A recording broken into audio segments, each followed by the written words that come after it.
right then, the meeting is called to order. Can everybody hear me? If at any point you're unable to hear me or anyone else, please give the high sign so we know. Okay? We'll go to microphones. We do have microphones. Yes. We have technical capability. So, bless you. Welcome guests. I think what I'd like to do, since we are fairly numerous tonight, is maybe to go around, starting with Jonas around the table, just introducing yourself, and then into the gallery, so that you all have an opportunity to introduce yourselves to us and to each other. So Jonas, please. Hi, I'm Jonas Van Fleet. I'm one of the board members from Worcester. I have 2 kids at Doty, and happy to be here. See a couple people I know. Somebody else? Hi, my name is Chris McVeigh from Middlesex. I'm George Gross from Berlin. Lindy Johnson from East Montpelier. Dorothy Naylor from Calais. Bill Kimball, Superintendent of Schools. Scott Thompson from Calais. Mary Lynn Strachan from Romney. Vera Fraser from Berlin. Flora Diaz-Smith from East Montpelier. Kelly Bushy, Director of Student Services. Jen Miller-Arsenault, Director of Curriculum Instruction and Assessment. Amy Tom, Principal of Romney. Lori Bebo, the Business Administrator. Hi, Alicia Laker, Principal, East Montpelier. Aaron Boynton, Principal at Berlin. Jody Emerson, Associate Principal, U32. Kat Fair, Principal at Calais Elementary. Matt Young, Doty Principal. Bill Dice, Director of Special Services, U32. And I'm Stephen Dellinger-Pate, Principal here at U32. My name is Neil Odell. I'm a board member from Norwich, Vermont, and also the Vice President of the VSBA. My name is Jim Salzgiver. I'm from down south, on the board of, school board member on the Taconic and Green Board, and the chairman of the Bennington Rutland Supervisory Union. Helena Keene, resident of Calais. Richard Keene, Calais, and Town of Calais School Board member. Jeff Bannon, resident of Calais, also Executive Director of Vermont PA. John Brabant, Calais resident, and I am a member of Calais. Ruben? Ruben Bennett, East Montpelier resident, parent of students at the school, and outgoing East Montpelier Elementary School board member. Michael Dwayne, East Montpelier resident, town moderator. Alan Canador, East Montpelier. Michelle Braun, Montpelier Roxbury Public School Board. Bridget Acey, Montpelier Roxbury Public School. Susan Lowski, VSBA Director of Legal and Policy Services. Nicole Mace, Executive Director of the VSBA. Susan Olson, Director of Education Services at VSBA. Wonderful. Thank you very much. We also have a gentle breeze wafting through. And David? Lisa? Lisa Stout, I live in East Montpelier, and I'm And Jerome? Jerome Lincani, Orcavia. Wonderful. Welcome all. We're very happy that you're here, and we really appreciate those of you from VSBA who have stayed over from the end of your retreat to be with us this evening. It's very nice, and we greatly appreciate it. So, agenda revisions and board comments. I'd like to make one revision, if there's no objection, which is to catapult 5.9, the leave of absence request, up to the top of the action agenda, so that it doesn't get buried in a potential train wreck. So in any event, my own comments, just want to point out that we're still experimenting. This is mainly to my fellow board members. We're still experimenting with our configuration, and I'm feeling with all that gravitas that we're listing a bit to port over here, and I'm wondering maybe we can think about interspersing the leadership team as well. But that's for our future discussions on meeting protocol. Just so that you know, nothing is fixed at this point. We're still experimenting. And I have one major goal for this meeting, which may be ambitious, but I'm shooting for it anyway, which is that by the end of the meeting, we don't all leave hating each other, because this is going to be a tough one. Just to sort of preview it. There will be laughter, perhaps. There may be tears, and as I mentioned before, there could be a more or less spectacular Hollywood-style train wreck before we're done. But I think the most important thing to recognize is that, as Michael Dwayne says time and time again, we're all friends here. And this is, I mean, from my perspective, that's the most important. Michael, I've heard you say it. So this is, the human factor is the most important part of this. So we can look at issues and disagree about issues, but as people, we're tight, I trust. And I will operate on that basis. So, we have public comments and correspondence. I know we have the VSBA up top in the discussion agenda. So that part I would ask that we save for that agenda item. Are there any other public comments and correspondence? I forwarded you the email from Fran regarding who's posting what and when, so the information is readily available when people are looking. Right. So FYI, for everyone's edification, I don't know what's going on in that kitchen, but I think the refrigerators are having a party. And it's loud as heck. You can barely hear the folks who have the diminutive voices here. So if you could maybe We're going yell. to the mics. I can hear you though. Yeah, I'm loud. I can just repeat it louder so people can Okay. hear me.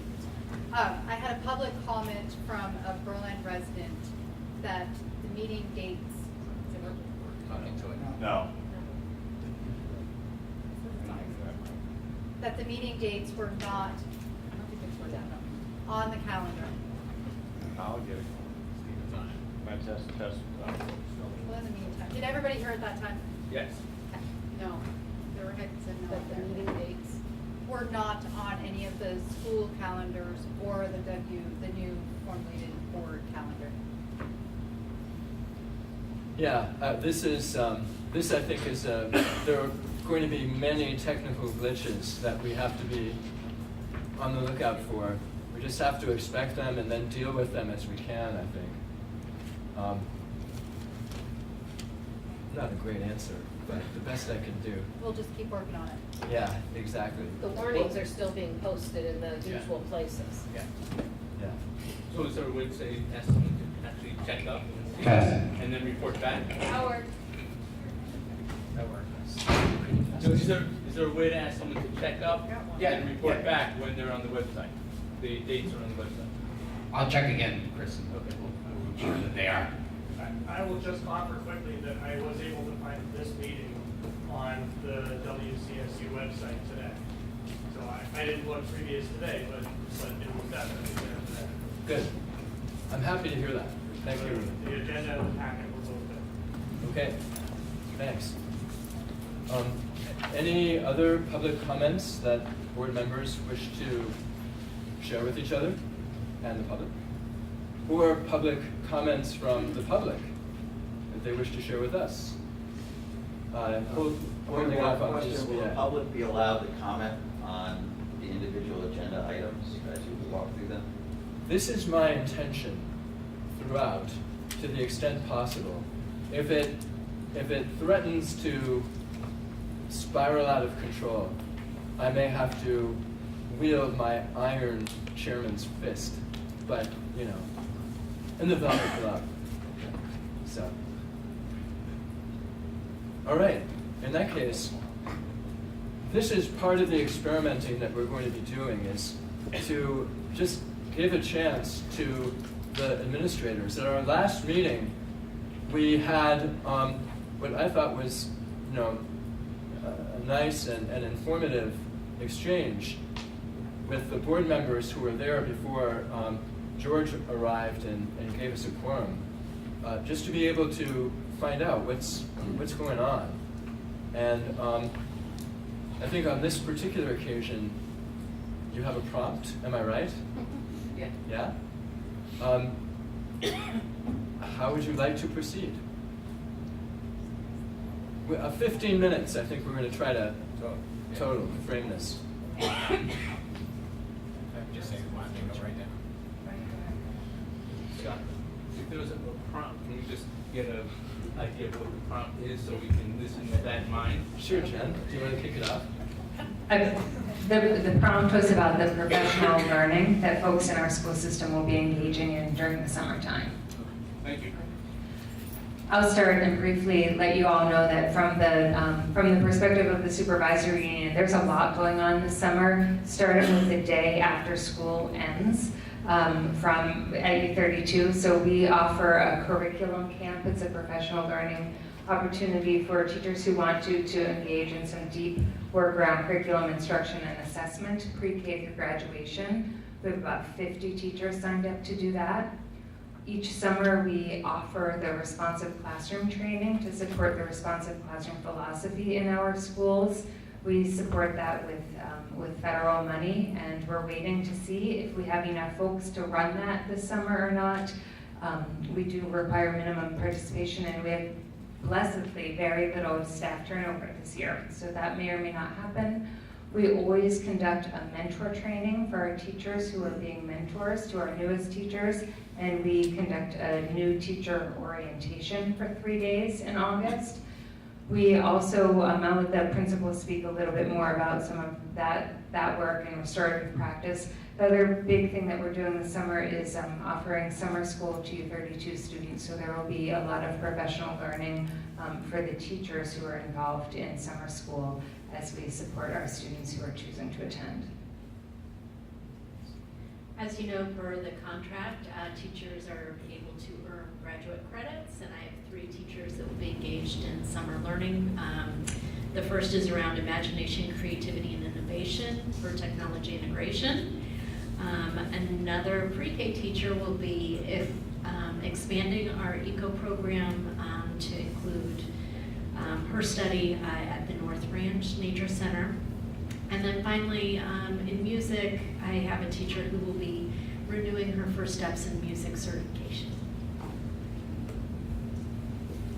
I'll pass, but I'll say that we're making sure that all the bills will be paid and all the staff will be paid. Okay. At East Montpelier, we have 10 teachers participating in the curriculum camp.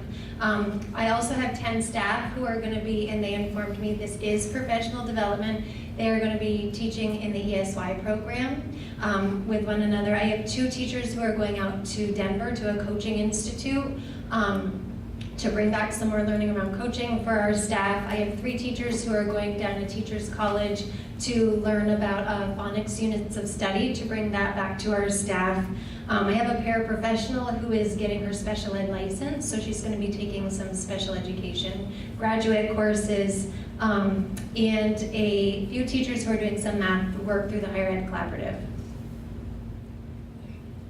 So at Berlin, we have 3 teachers that are attending curriculum camp, and also staff that are working the summer program, ESY. In the fall, we have a number of teachers that will be taking the Orton Gillingham introductory course, which is a phonics-based approach to understanding the English language. So not too much happening for the summer, but I have 6 teachers that will be attending that training in the fall. Looking forward to that. At Calais, we also have a few staff members who are participating in ESY and the OG, the Orton Gillingham training this fall, or late August. And I have a couple of staff members who are also engaging in some work around Math Menu, which is a great format for how to deliver math. Can you hear me? I feel like I'm going in and out. Okay. I love microphones. So Math Menu is a great way of approaching the flow and tempo of math. It works great with the Ready Math that we're going to be using next year. I also have one paraeducator who is engaging in some training right at the beginning of the summer to go a little deeper into work as a behavior interventionist. And I think that's a really great opportunity, and it's available to paraeducators all across our supervisory union. For Doty, we have 3 of our teachers working together with a consultant from the Tarrant Institute to develop a project-based learning model in our 5-6 classroom. One of our teachers is doing some consulting work in the New York metro area and working on her 3rd book to be published through Heinemann out this winter. 2 of our teachers in K2 are just finishing up a 2-credit course that involves incorporating STEM across content areas. One of our teachers is participating in a book group with Kelly, I believe, around cultivating resilience in educators. And one of our staff members is working towards her master's degree in tech integration. All right, so in addition to a lot of things that you've already heard from some of the other principals, we have many staff members who are doing summer courses, so either pursuing their master's degree or just taking some additional courses to assist them in their work. We have one teacher in particular who is going for a reading consultant's certificate, and so that's a teacher we've been supporting for a couple of years in her training. We also have the New Tech Network coming in to do project-based learning training with our staff. It unfortunately falls at the same time as Curriculum Camp, but we're organizing those together. This group has had a Carnegie Foundation grant for a couple of years, and we are the only out-of-network school. So the New Tech Network is a type of schooling that's across the country. We're the only out-of-network school that's a part of the grant.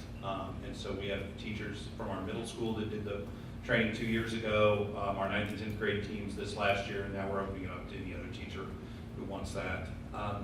And I would also say that we start our year with RP training for any of our new teachers, but also opening up to any teachers who want to do that training as well, and that's prior to the new teacher orientation that is going on. Am I missing something? And I think we did miss the para training. Paraprofessionals have training at both the end of this year and the beginning of next year. That is to help them become better support for students with behavioral issues and those that need personal care.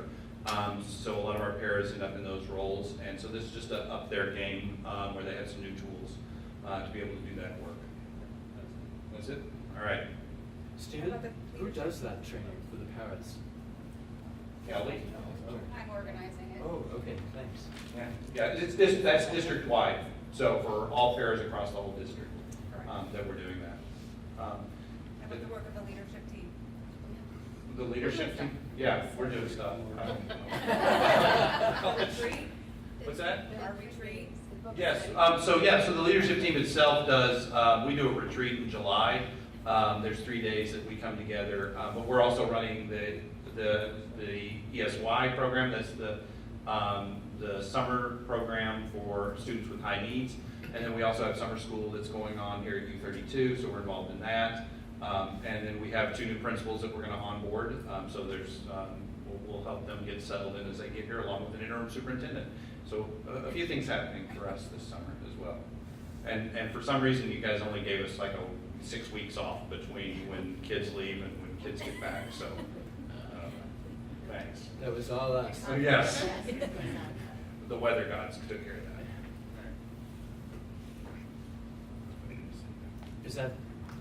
That's great, thank you very much. Yeah. George, how did they do on time? Perfect. Yeah. 5 minutes to spare if you'd like to keep going. Wow. Sorry, it's over. No, thank you, really, that was great. Appreciate hearing that. Okay, now we're on the consent agenda. Still no board orders, I presume? No board orders, but as we said last time, we keep it on here so we don't. Right, exactly. Okay. So, may I have a motion to approve the consent agenda, which consists only of the minutes of our last meeting. I'll make a motion to approve the minutes of June 6th. June 5th, sorry, Great. June 6th. Thanks, Flora. Second? I'll second. Dorothy seconds. So, any changes to the minutes? Anybody see anything that wasn't right or that could be clearer? No? Okay. So, ready for a vote then? All in favor, please say aye. Aye. Any opposed? None opposed. Okay. Consent agenda passes. All right. Now, we come to the fun part. The discussion agenda. What I'd like to do, it has been brought to my attention that there is possibly a hockey game tonight. Has anybody else heard this?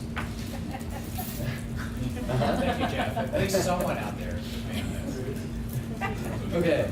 So another of my vain hopes is that we'll be able to conduct our business within the frame of about 2 hours, if we can possibly manage it.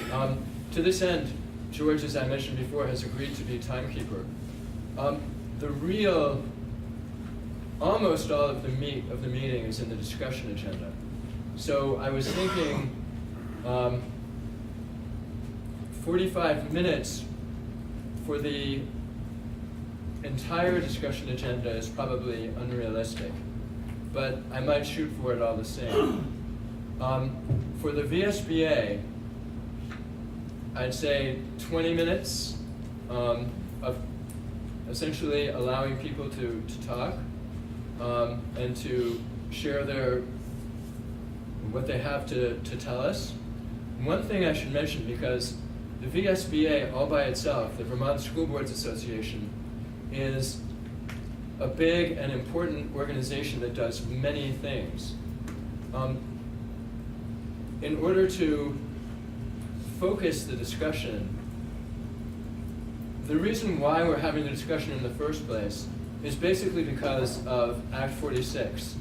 The role of the VSBA in the Act 46 process, the schism that has resulted in the creation of the Alliance for Vermont School Board Members, and the fallout, the ramifications, the repercussions that I think all of us are, on the board anyway, are familiar with.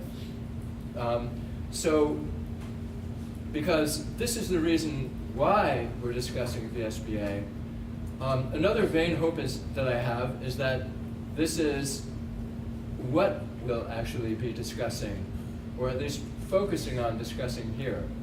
VSBA's good works are relevant for sure, but I think since I plan to have this discussion extend at least to one other meeting, then we can save that for the meeting that has the warrant vote. If Save that, what? pardon me? When you said save that, Save the discussion of, no, sort of the mitigating factors for when we have the warrant vote. In other words, what VSBA does that's great. Only because I want to make sure that the discussion doesn't just sort of slop over in every direction. This is why I'm sure it's a vain hope. People are going to say what they're going to say, and I'm not going to stop them. But we'll try to keep, now that I've used up a few minutes just explaining how I'm trying to save time, maybe we'll just plunge into it, and I'll turn it over to you, Flora. I'll use the mic because I'm not loud most of the time. So my hope was to divide it in 3, and since we have 20 minutes, so I wanted to give the opportunity to be informational. There's a lot of our board members and administrators and other people that it would be good to have a refresher of what the VSBA does, because that's not clear to everybody. And I also had invited Jeff to come to give you a perspective from the NEA and how we work together too. And then we also have members from the Montpelier School Board, because we, as that representative, we serve many different districts, so to allow time for that. And we also received some comments. So Lindy, I don't know if you if we start with that, or, well, I think I would like to start with the VSBA because we have had a retreat all day, and I would like them to be able to leave when they leave, to leave and move on like that, if that's okay with you. Yeah. So, Where would you, sorry, where would you like me? Right here? I like you wherever you are. If you Coming right here. Best of all. No, I don't want to single anybody out. So thanks very much for allowing the VSBA to come to your meeting tonight to speak. It has been a long day, but we are perfectly happy to be here. Don't worry about that piece. While I acknowledge your goal for this part of the discussion, I want to make sure that I understand correctly, because the discussion, I believe, is whether or not you want to continue paying your dues to the VSBA. If that is indeed the true item, then I think that discussion needs to include the services that the VSBA provides to you as a whole, rather than focusing on just the one unique case of Act 46, so that folks understand what you might be foregoing if that were the case. Thanks for having us up, because I think the question is important, right? I think you should ask organizations that support you what you get from those organizations. We've gone through the introductions tonight, so you know the fellow members of the VSBA that are with us. But I just want to give a brief highlight of some of the items that are in the document that's included in your board packet tonight, all right? The VSBA is a membership organization. We have a board of directors that consists of 24 members, 2 reps from each of 11 districts across the entire state of Vermont, plus a past president and president, so for a total of 24. How does the VSBA set their priorities? One example is the exercise that we just engaged in today, which was reviewing and updating our strategic plan for the organization, a 3-year plan that determines the goals and the priorities for the organization for the next 3 years.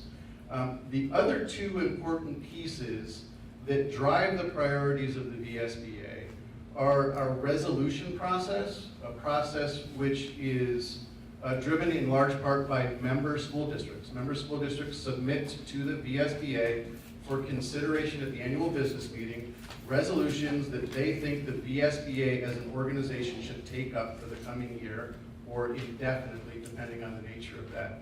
The second process that we use is utilization of the board of directors. As I had mentioned previously, 24 board members representing school districts across the entire state of Vermont. If an issue comes up that isn't currently covered by a resolution or part of the strategic plan, the board of directors takes that under consideration and then brings it to a vote for the organization. That's what sets the priorities for the VSBA. Beyond that, what does the VSBA do? In short, our mission is to support school board members, to support you folks in the role that you serve. How do we do that? We do that through a variety of services. Those are primarily listed on the first page of your document. But just to highlight a few of them, we have a comprehensive model policy manual. One of your primary goals as a board member is to ensure that your policies are up to date and in place. The VSBA offers model policies that tries to take away a lot of the legwork that would normally be required, meeting with legal counsel to make sure that those policies are accurate and complete. We offer a new board member orientation. In fact, I was just at one a couple of weeks ago. I know a couple of your board members were able to join us as well. And that's beneficial not just for new board members, but for existing board members as well. We have training opportunities for board chairs and superintendents, an important aspect because it is now required for board chairs to have 8 hours of training annually, thanks to our legislature. We also offer phone, email, and in-person consultations. You can call the VSB offices at any time as a member of the organization and get advice, recommendations, guidance from any member of our staff. We also issue regular communications. What you probably are familiar with most recently is all the legislative reports that we submit throughout the session that keeps you up to date on the actions in the Vermont legislature, what's being considered, what the committees are working on, things of that nature. And also included with that are the newsletters that come out on a periodic basis throughout the year that just give you an update on the work of the board in general. So if you were to decide to withdraw, you need to understand that these services would either no longer be available to you or would be available at an increased cost. You've already paid up for this year, so the great news is that you are good with your dues until September 1st of this year and all the services that the VSBA provides. I do want to turn it over now briefly to my colleague Jim Salzgeber from Bennington. His school district was entertaining the very similar questions that your district is entertaining as well too, and they've been through this already. Yep. Yeah, just wanted to, again, I'm Jim Salzgeber, I'm chair of the Bennington Rutland Supervisory Union, or BRSU. And, thought it might be useful to you because, a few years back, the BRSU is an educational system. We've got about, we're kind of geographically big, but we've got about 2,200 kids. And one of the real unique things about our educational system is we don't run a high school. We essentially depend upon independent schools, and the primary one being Burr and Burton Academy, that has acted for over 100 years, really, as our primary high school. And so independent schools are actually a very important part of our educational system, and that's unusual. It's not not too typical. There are some spots around the state where that's the case. So our similar situation to you guys happened a few years back when essentially the rules surrounding how independent schools had to operate were in front of the State Board of Education, and they were expected to be tightened up significantly. And in our community, that was viewed as sort of threatening to our educational system. That we could end up having a difficult time providing education the way we had been. And like your community, it was fairly significant. The State Board of Education went around the state to get input from towns. They came to our area, and in the Burr and Burton gym, we ended up attracting over 800 people to speak to the issue of what was happening with independent schools. Now, this was an issue that was very important to us, not to a lot of other people. We ended up with a lot of pressure within our community, and as chair of the SU, we had a lot of people calling for us to pull out of the VSBA, and that's because the VSBA was very supportive of tightening the rules on independent schools.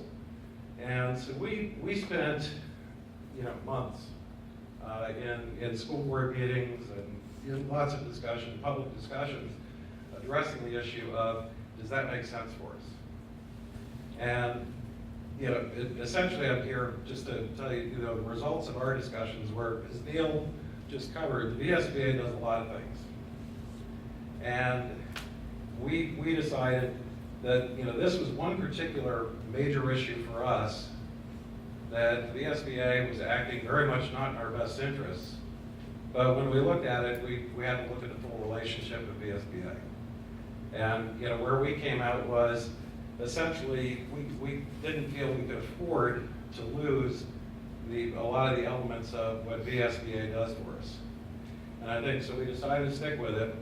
In the years since, we've had issues, tons of different issues come up. This was all pre-Act 46. So, we've had a lot of issues, and we've differed with VSBA on some of those issues. But we've had a lot of issues where we've viewed VSBA's support for us in advocacy. You've got lead, you've got actually special ed block funding. These are really important issues to us, and the VSBA did a lot of work on supporting positions that we felt were very important for us. We also were going through we're actually adopting policy governance, and their governance work. We realized that we had to improve our governance structure, and and the VSBA has given us tremendous support on trying to make that actually happen. So we've in the end, our community was not very happy with VSBA. Nowadays, we decided to stick with it. We're actually pleased that we did, because over one major issue, we decided it just didn't make sense for us to make the move. So. I'll just close by saying we don't want to lose you guys. I mean, I personally don't want to lose you. It's the diversity in the voices at the table that I think makes the VSBA as strong of an organization as it is. We need the dissenting opinions. If you didn't agree with the decision, that's okay, but let's be at the table, you know, so we can have those discussions rather than remove your voice completely and then we can't talk at all. And I will say, for a very selfish reason, you right now have a board member on the VSBA board who I admire greatly. She does fantastic work, and if this organization decides to pull out, I lose Floor. And to me, that is, that's a great loss. It really is. So I hope you decide to go the other direction on this. Thanks very much. Jeff, going next, or? We're halfway. Okay. Is there gonna be time for questions? Yeah. Go for it. Hi, Jeff Nett, Vermont EDA. So Flora asked me to come this evening. It's hard to say no to Flora. So It's impossible. Flora, well done you. I did not know I was stepping into this so much. I don't pay attention to all local school boards and their meeting agendas. But I am very familiar with VSBA. And I think the question you asked me to talk about was collaboration. And to be very honest, it's a mixed bag. We have, at Vermont EDA, we have done some collaboration with VSBA on particular discrete legislative issues. It has been, I've been the executive director for now 2.5 years. Before that, I was general counsel. Nicole clerked for me as to get her law license. So I've known her for a long time. She talked to me about taking the job with the VSBA some 9 years ago, something like that. So I've known her a long time, and I think well of her. But the organizations don't always see eye to eye. That's okay. I do acknowledge that we probably sit on the opposite sides of the fence on many things. I think your discussion here is whether VSBA is of value to the unified board, and I think that's your domain and it's not mine. And you'll have to dialogue with one another and discuss that and figure out what makes sense for you. But we have not always collaborated with VSBA. Years ago, my first 10 years, excuse me, we met with them regularly. We had what was known as the Ed Coalition, Education Coalition. Superintendents, school boards, principals, special ed directors, a bunch of other folks, and us met, I think, monthly. And about 8 or so years ago, that stopped. And I tried to nurture the relationship because I think it's important for public schools to work together with management. I think we get our lunch handed to us. We don't work together.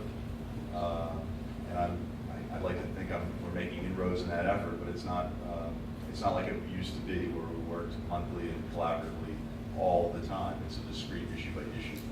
So you'll have to make decisions about whether the wisdom of VSBA makes sense for you and your school boards and your communities, of which I am one in Calais.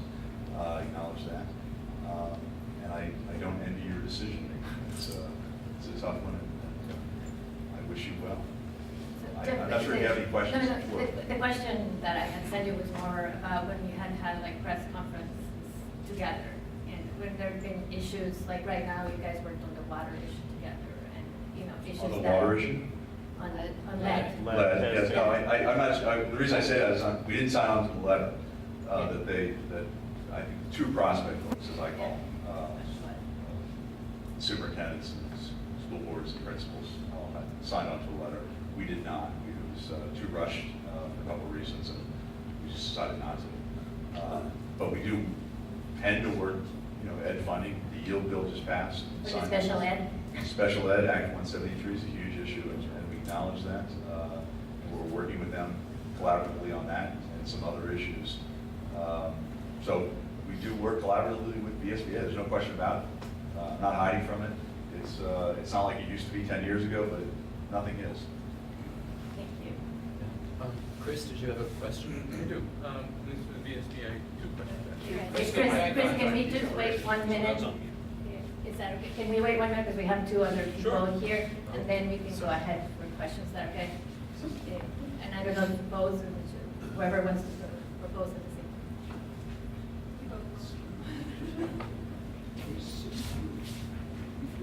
Thanks. I'm Michelle Braun. I've served on the Montpelier School Board for 6 years. I was the chair for 3 years, and now I'm on the Montpelier Roxbury Board. We also considered discontinuing our membership in VSBA. A couple of our members thought that VSBA was anti-union, and they weren't going to tolerate that. But the rest of the board prevailed, I guess.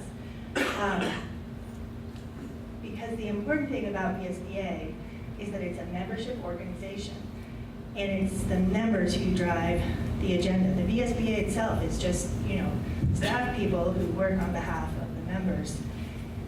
And if you want to be heard by them, you've got to be in the conversation. It's a democracy, so there are all the boards in the state, so sometimes you're in the minority and the resolution doesn't go your way. But that's part of democracy, and we accept that, and we think that they provide terrific services. I don't know what we would do without their model policies, without their legislative representation and updates to us. And I'll echo the comments about Floor's service. Since Floor has been our regional representative, she's been incredibly available, informative, accessible, and we would also be really sad to lose Flora as our rep. She doesn't represent just your district, she represents the whole region, and she does a fantastic job. She works really hard and with a lot of integrity. Hi, I'm Bridget Acey. I was also on the Montpelier board and now on the Montpelier Roxbury School Board. And I'll be brief because I know you're trying to wrap this discussion up. I would just say this, as a fellow school board member, we've decided to serve on school boards because what we care the very most about is what happens in every classroom and every building that for the education of students across the state.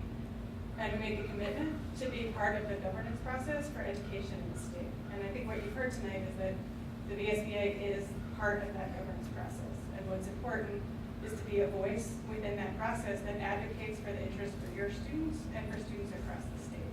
And the NEA is part of that governance process, and the legislature. This is how the voices that we all represent come together to try to achieve the best educational policy that we can, and the best outcome for every kid who's walking out of the door this June in all of our buildings. Thank you very much. Is that good for us? So, Chris, if you have a question, I would rather that the board members. Sorry, George, what was that? I got 3 minutes left. Okay, I think we might extend this just to make sure that. For the VSBA, was an unfair labor practice filed against the NEA during the healthcare negotiations this year? And if it was, why was it? And how is that collaborative with very important? I'm not hearing. How is it collaborative with the very important?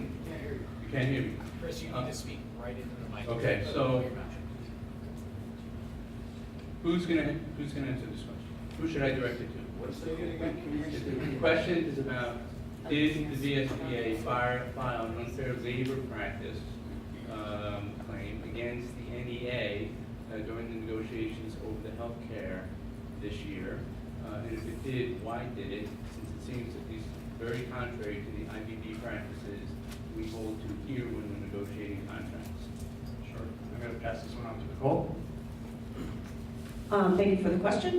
I think it's important for folks to realize that the VSBA board does not control the bargaining team. The role the statute gives the VSBA board is to appoint a team, and they have legal counsel, and they make their own decisions, and the VSBA board does not, manage that process, nor do I. The team did file an unfair labor practice with the Vermont Labor Relations Board because it disagreed with the position of the NEA that they could bring alternates into the room without the agreement of both sides. The Labor Relations Board declined jurisdiction of that claim, so the parties are looking into the possibility of arbitration, but are continuing to meet to negotiate on time. So I would say the process is moving forward as intended on time with that issue being resolved through a different process. So the VSBA has no authority over the appointed negotiators on its behalf? Is that what you're telling me? The commission does not report to the VSBA board.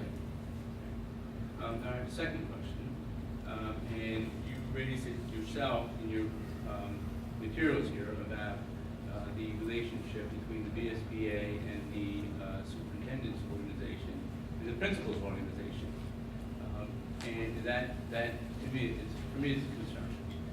Would the VSBA be willing to produce email contacts between the respective directors of the Principals Association, the VSBA, and the Superintendents Association from January 1st, 2016 through the present, so that we can determine whether there truly is independence between all three organizations? Yeah, we don't have the authority to compel those other organizations to produce that information. You have the authority over yourself, though. Yeah, I mean, if that's a request of the VSBA, we can certainly bring that forward to the board of directors and have them discuss it.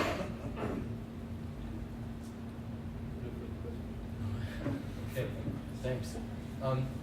Members of the public, Michael. Yeah, thanks. Thank you very much. Hi, Michael Duane from East Montpelier. I just wanted to follow up on Ms. Mace's comment. I was a lawyer for many years, and I printed out the Labor Relations Board, which is a board in Vermont that hears labor cases and it's appealable to Vermont Supreme Court. And here's the order right here. It says, on April 8th, the Vermont School Boards Association and representatives of employers on behalf of Commission on Public Health Benefits filed an amended unfair labor practice charge against the NEA, AFSCME, and representative of school employees. So does the board have it wrong that the VSBA filed an unfair labor practice against the NEA? And I guess I would like an answer to that question, because according to the Vermont Labor Relations Board decision on April 8th, the VSBA filed an amended unfair labor practice charge against the Vermont NEA. Not the commission, not the group, not the negotiators. And it wasn't just dismissed. The Vermont Labor Relations Board said the case was dismissed because there was absolutely no basis for jurisdiction. So I guess I'd also like some clarification as to whether or not the lawyers who filed this on behalf of VSBA sought the board's approval before they filed this legal action against the NEA and the teachers, because I have the same concern Chris does. Everyone talks about collaboration and working together. 60 days ago, the VSBA files an unfair labor charge against the teachers and administrators. That makes no sense to me. So I'd like some answers to those questions if someone could kindly provide them. Thank you.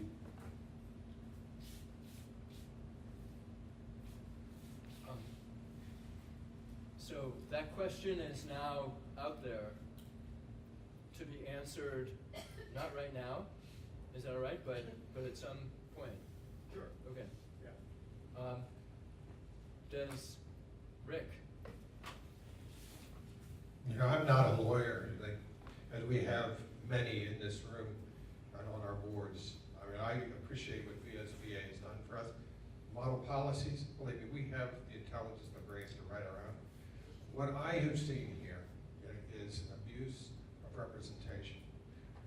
You are the Vermont State School Boards Association. You are not the Vermont State Superintendents Association. You are not the Vermont State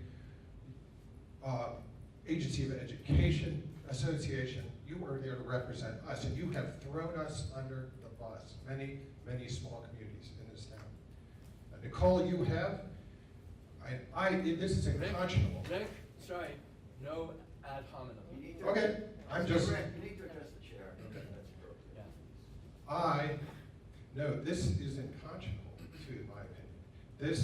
We are paying dues to be represented, And in a place where we are really vulnerable, our very small and our smallest and most vulnerable communities.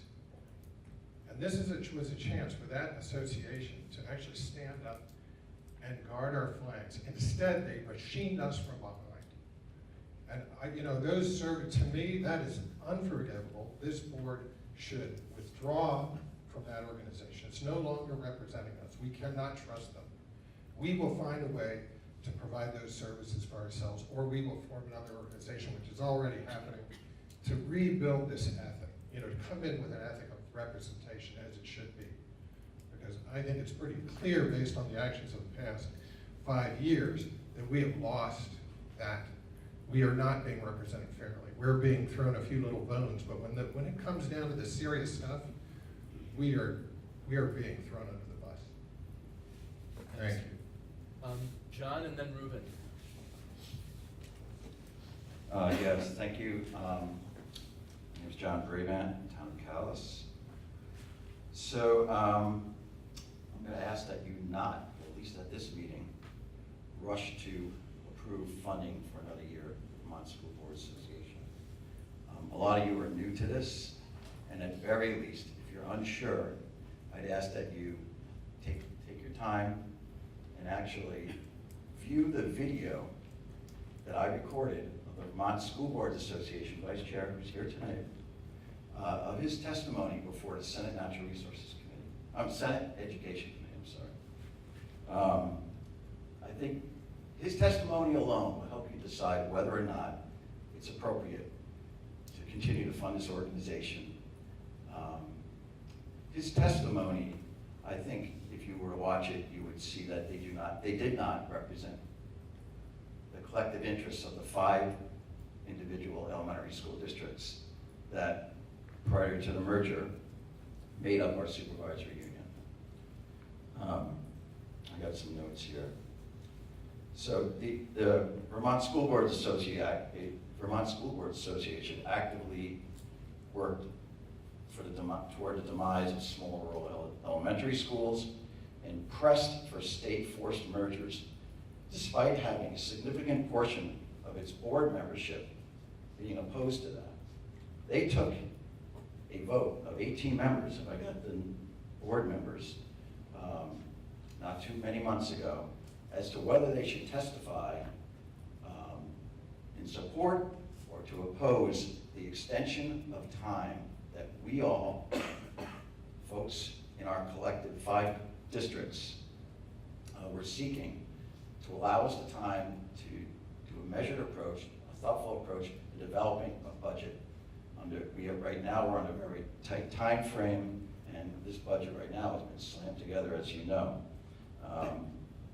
The Vermont School Boards Association, in the testimony they presented, and I can back this up with the video, and I ask that you watch the video, really.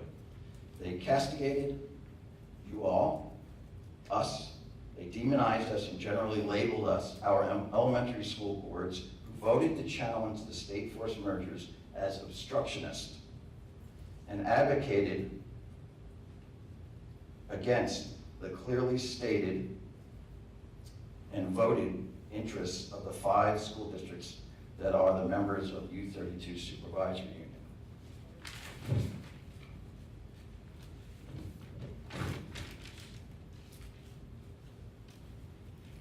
The Vice Chair of the Vermont School Board Association, Neil O'Dell, testified, as I said, before the Senate Education Committee 2 months ago against any extension of the July 1, 2019 deadline to merge and establish a merged district budget.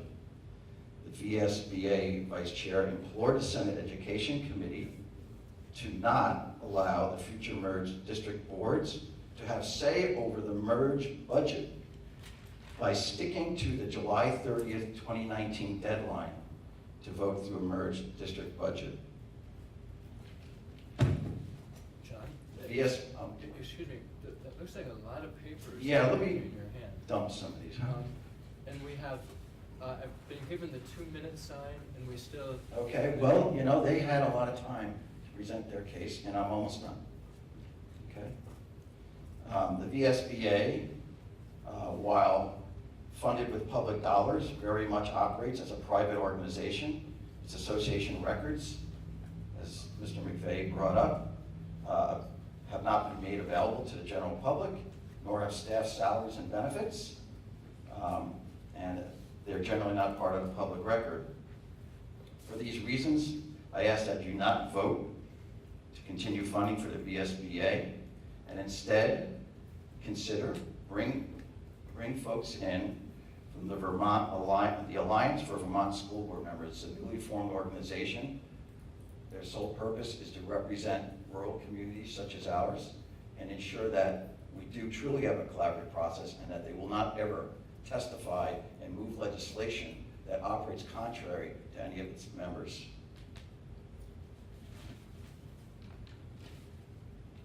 Again, if you're unsure of which way to vote, I ask that you table a vote tonight until you can schedule time to view the video recording of the VSBA testimony before Senate Education, and then decide after being fully informed of how they conducted themselves in that forum. I'm more than happy to provide you the video. Thank you. Thank you, John, very much. Ruben, and then we'll cut it off for now, but we'll pick it up again at another time, another day. I'll keep this to a half hour or so. Just you try. I have a little different take. I was an elementary school board member for 9 years, which sort of shocked me actually when I saw that on the plaque that we had done, that it had been that long. So I had few sort of board chair interactions with the VSBA, but their presence was constant. So as a new board member, I came in and I took a VSBA training as a brand new board chair who had absolutely no idea what I was doing. But the boundless confidence, and I hope it wasn't misplaced, of my colleagues, I took a board chair training, and I took several board chair trainings. The question before, in my mind, hearing the testimony here is, as it's been described, this is a democratic organization. That means that there are going to be times when the organization takes a position that is counter to ours, whatever collective ours we might be talking about, because it's not going to agree with everybody all the time. It's democracy. Sometimes it's messy. And we're perfect testaments to that. So the question in my mind is not whether we're going to disagree or whether we have disagreed in the past about fundamental and very important things. The question in my mind is more, or for you I would ask, is more, do you get what you put in? And in my experience on these boards and working with these schools and working with the VSBA and the model policies and the incredible workshops that they have put on, that I have attended as a school board member over the years, it's a resounding yes.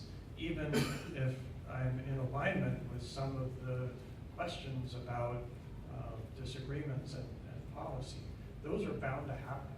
And I would say, at the end of the day, I would ask that you take a good hard look at what the relationship brings and what value it brings, and don't focus on being punitive because of a disagreement or two about important issues. And that's what I would ask as a community member. Thank you. Thank you very much, Ruben. Okay, what will happen next on this issue if I do not get ganged up on by my board colleagues is that we're going to talk about this some more at another meeting. We're, as John suggested, this vote needs to be warned. We need to have a proper discussion. In fact, one of the reasons why I welcome this issue is that finally we have something, we have an issue that the board can deal with properly in a deliberative and serious and measured manner, and not have to be kind of madly rushed into an urgent decision. as we have had to do with so many things so far, and as we may be about to do again during the course of this meeting. So I'd just like to express my gratitude, certainly on my own behalf, but I trust on behalf of my colleagues as well, to all of you who came, who stayed to talk to us, who shared your own perspectives, your own experience. I greatly appreciate it. And once again, whatever differences in approach or policy or priorities that we might have, we have complete respect for you as people, and are grateful for the contributions that you've made. I had public comment about this issue, but I didn't say it at the beginning that I had gotten an email, because I thought I'd have time during this time to share By all means, citizens. yeah, by all means. Can I have the microphone? Sure. I'll get yelled at. I received an email today from an East Montpelier resident, John Pandolfo, who is also a superintendent in the Barry Supervisory Union. So I'm just going to read what he had to say. He asked that it be brought up. He couldn't be here. Hopefully I'm misunderstanding, but it sounds like there may be a discussion of the WCUUSD board tonight regarding whether to hold, maintain membership in the VSBA. If so, please share my input with all board members. I absolutely urge the WCUUSD board to hold, maintain VSBA membership.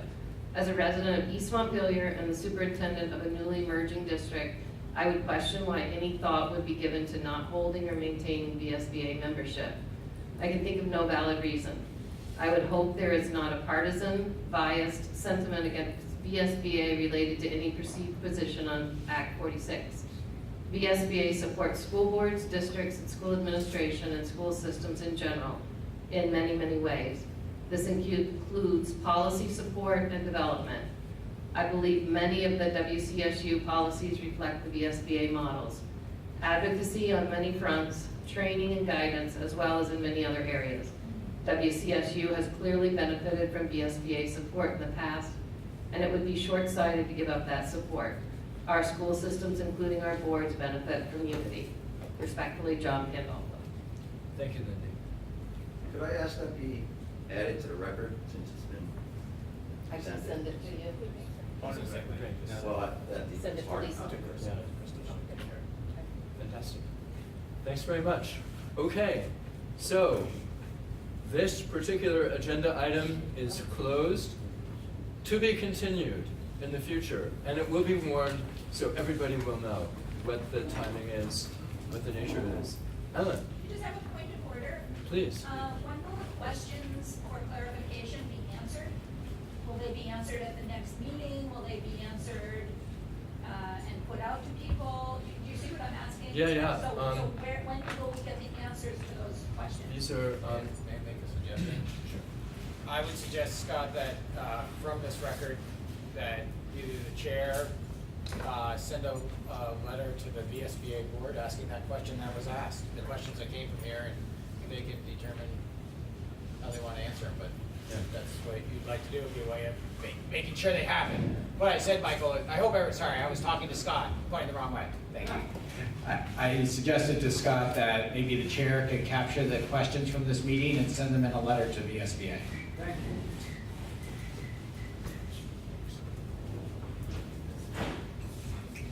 you. okay. Might give my voice a break. Yes. Fleur, did you have I anything? just want to say thank you. Yes. Many thanks, everyone. All right, we're at 4.2. Jonas. What is the sum that we're talking about? What's the amount of money? $7,232. Okay. 4.2, recommended policies. Bill, would you like to take this one? Thank you, Scott.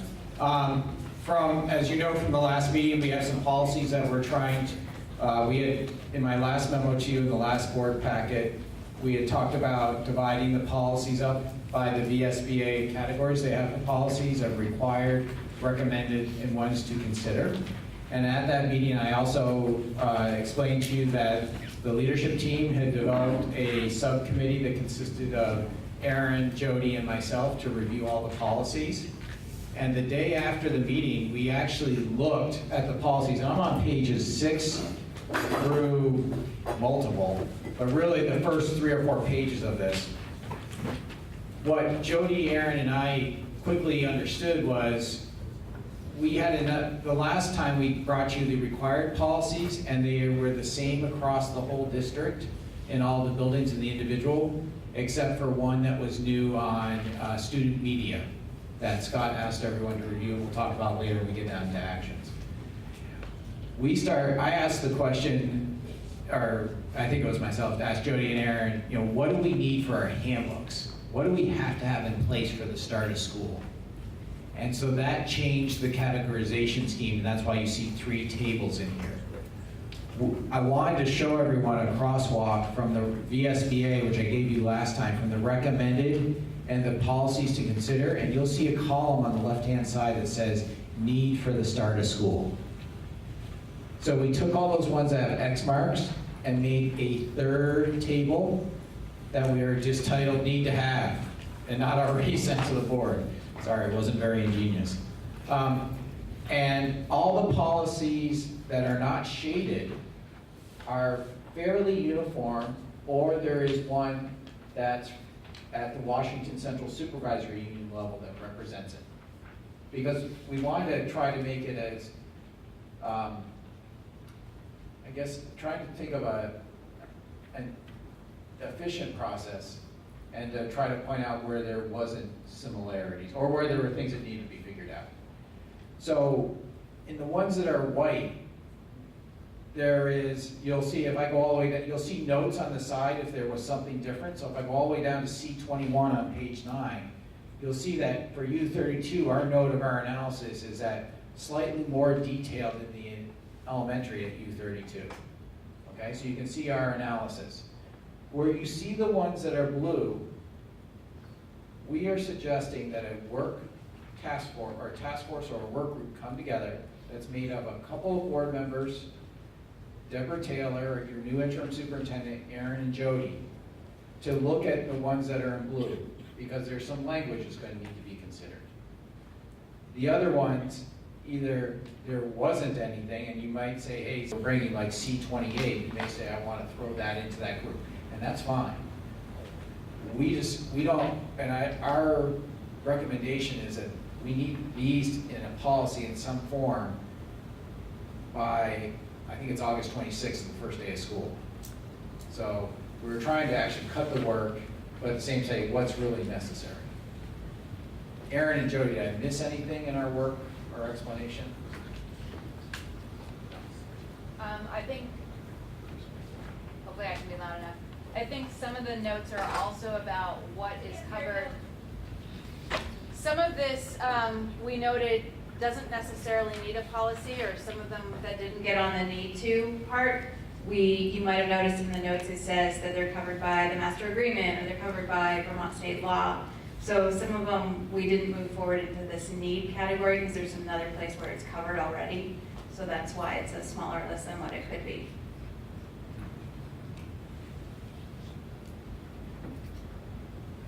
Any questions? Comments? Chris? There's a mic right there. Are these policies all from all across the SU, from all the schools? Yes. Are there any policies that were not included in the list? I'm not sure what you're... I mean, is this a compilation of every policy from all of the different schools? No, that's what we explained last time, is that would be a 4th category. Okay. That would come later on. We're trying to get to school operations right now for operational piece. So we're not trying to stop any policy, we're trying to put in like the required policies, the ones required by federal or state statute. That's what we brought to the last meeting. Okay. These are the ones we feel we need to support the handbook, which is a lot of the operations that are critical. So we try to make a critical list. There are other policies, and as we all know, there are individual policies that may exist in one school but not any others. So that's a much longer list that we haven't even got to yet, because we're trying to get to the crucial ones for operation with families and students. Okay, thank you.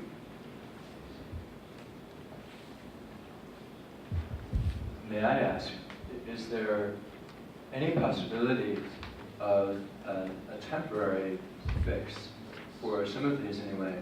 Because U32 policies have already been approved essentially by representatives of all towns.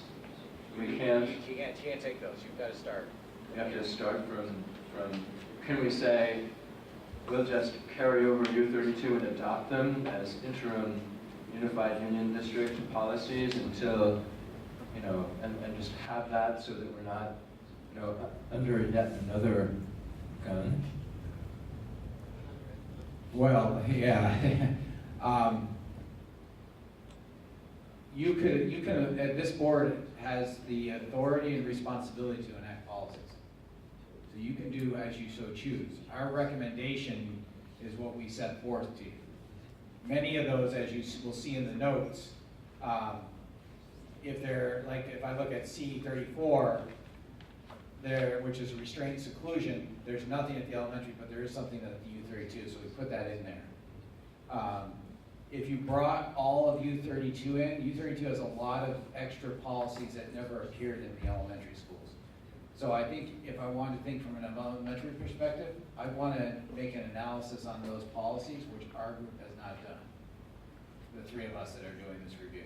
Same would be true if I were to take U32 out and put Rumney or Doty or Callis or any of the schools. And that's what I think Chris was trying to ask about. What are the singletons and are they needed or not? And we haven't gotten down to that level. And I think that is the responsibility of this board. As I said, this past meeting, we're still running for everything, policies, budget, everything else is trying to do the minimal necessary to be operational. So this policy work is in that vein, minimal possible, minimal needed to operate. Doesn't mean it's the end, it just means we're trying to get to operation. Please, Chris. To address your concern, it sounds like, we could pass these policies with a sunset provision, which would then require another action to re-adopt them in 6 or 8 months, so that they will expire. They'll be in effect at the time that we become operational, but would require the board to review them if that's what we're interested in doing, and then re-adopt them at the end of that time. So we can do both things that I think you're trying to get at.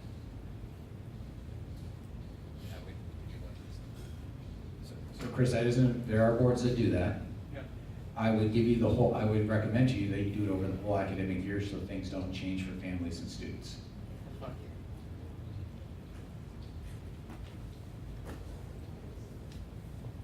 I see nodding of heads. I kind of picked 8 to 9 months because that is not the academic year, but it's the school year, and the planning year, I think. Yeah, and I'm Still recommending June 30th, so you're at the end of the year of 2020. Right. Okay. Any further comments, questions? Shall we move on then to facilities work for summer and going forward, 4.3. I really put this as an informational piece. Many of you have asked about what is the summer capital work that's happening. And there are probably a few other things that are happening. I believe there's some driveway work at Doty, right, Matt? already finished. Already finished, okay. So we tried to put in here what is some of the major capital work that's going on. We have about $1.3 to $1.4 million worth of capital work happening this summer. The majority of that going to a nice oval right outside, but there's a lot going on. If there's any questions or anything you need to know, we'd be glad to either answer here or later on. If anyone has any questions for right now, please feel free. If not, we can move on to 4.4, the retreat. Flora, did I say anything? James, Mike. Sorry. Oh, sorry. You won't be able to hear me. I'm just gonna open the document. So we didn't actually get to meet physically. We planned a little bit via email, so we would have some points to discuss with you guys tonight. And we have a little sharing Google document between the three of us just for planning. So one idea was to do a short July retreat just without the leadership team, and just do a governance, understanding our roles and how we work with the superintendent. So mostly rules, roles, and duties, basic orientation for all, adopt a code of ethics. And one suggestion that by working with other board members was made to me a while ago was adopt a membership of new board members. So what they do is that if there's a veteran board member, they pair it with a new board member so that they feel mentored, and if there's questions, you have a person to go to. We can talk about that at that retreat too. And then other questions at that particular retreat would be how the board impacts culture, and basically around that theme that we had talked about, that an organization can outperform its leadership. So we play a key role, so just understanding our role. That was the first one, and then we didn't really get to talk about the second part, so I'll let Jonas speak to this after. The second one was more of a dream. So basically in August, we would have a larger retreat that included everybody. And in that larger retreat, we will ask questions about if we potentially wanted to become, the first question was why organizational culture matters and collaborative leadership. I'm not gonna get into describing all of that, but so learning mostly about professional learning organizations. If we wanna explore what that means and what that could bring to our board. So I copied that sentence from this particular book, and it's the effective boards foster collaboration not only because of external advantages of getting buy-in from the community stakeholders, but also because of internal advantages as well. Effective boards believe in a system where communication and collaboration exists throughout. So establishing that relationship between all the parts. So, and that's just ideas. It doesn't mean that's what we have to do, and I'll let Jonas follow up with location and stuff. It's everything that Flora said. I'd also say that it would be, as a new board member, somebody who's never been on a board before, it would be nice to get together with all of you and and everyone else in daylight hours when we're not under nighttime time pressure to talk about. I think having an agenda is a really good thing, but I also think having unstructured conversation, discussing these things, not serially, but in a free-flowing conversation, I think that would be valuable for me. Right? I won't project on that on everybody else, but that would be the value for me. Great. Wonderful. So as you can tell, this is still a work in progress, but I think between Flora has already kind of put a lot of ideas down on the virtual equivalent of paper, and I think I have to confess I find the unstructured approach. What can I say? It speaks to me. Yeah. So anyway. We'll continue to refine this concept and try to get it so that it actually works for everybody. I would say we should start talking about dates. Yes. Because summer is almost full at this point. Say, Scott, you need some dates. Yeah. Yes.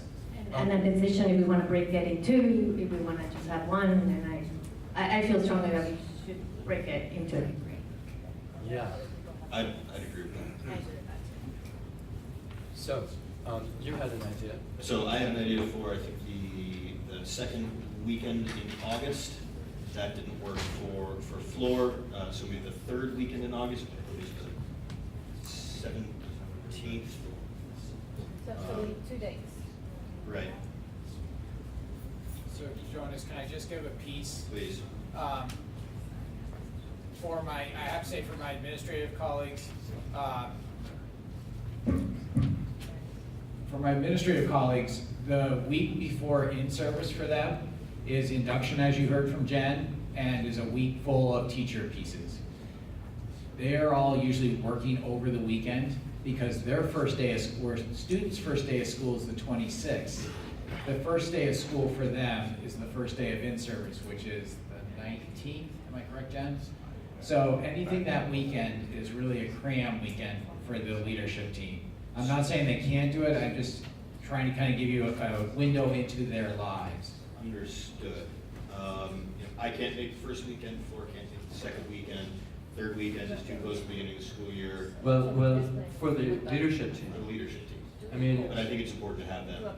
well, at some point, most definitely, absolutely. But for, there's also the possibility of just having the board. I would agree with Jones that having the leadership team and us get together sometime during the summer before the school year starts, because after the school year starts, just time is too stretched. So maybe we look into July, second, third weekend, or third or fourth week, whatever it is, that later part of July, and maybe do two close in time. The two, the board retreat and the combination, two close in time. Okay, why don't we just say, check your calendars. Yeah. Just, I'm looking at someone over there, so it's a small discussion. Go ahead, Jen. Mike. So the leadership team has set aside 3 days to do our retreat work that we mentioned earlier, and those days are Tuesday, July 30th, Wednesday, July 31st, and Thursday, August 1st. And we're wondering if rather than trying to find a day apart, in addition to those, if we could tack on a bit on one of those days that are already designated for the leadership team to get together. What are the dates again, Jen? July 31st, and August 1st. of those 3 days, which would work the best? Probably Thursday, August 1st would be the best day for the leadership team. Maybe starting at noon?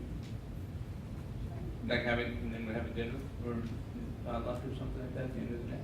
I think we can make that work. I thought you were buying. I am. Okay. I'll bring all the water. And I would just reiterate, that date is a really good date, because those are our first 3 days to really have our team together with the new interim superintendent as well. And so it would lead in nicely to that retreat time, because we'll have time to get to know each other as well. So I think it'd be a great day.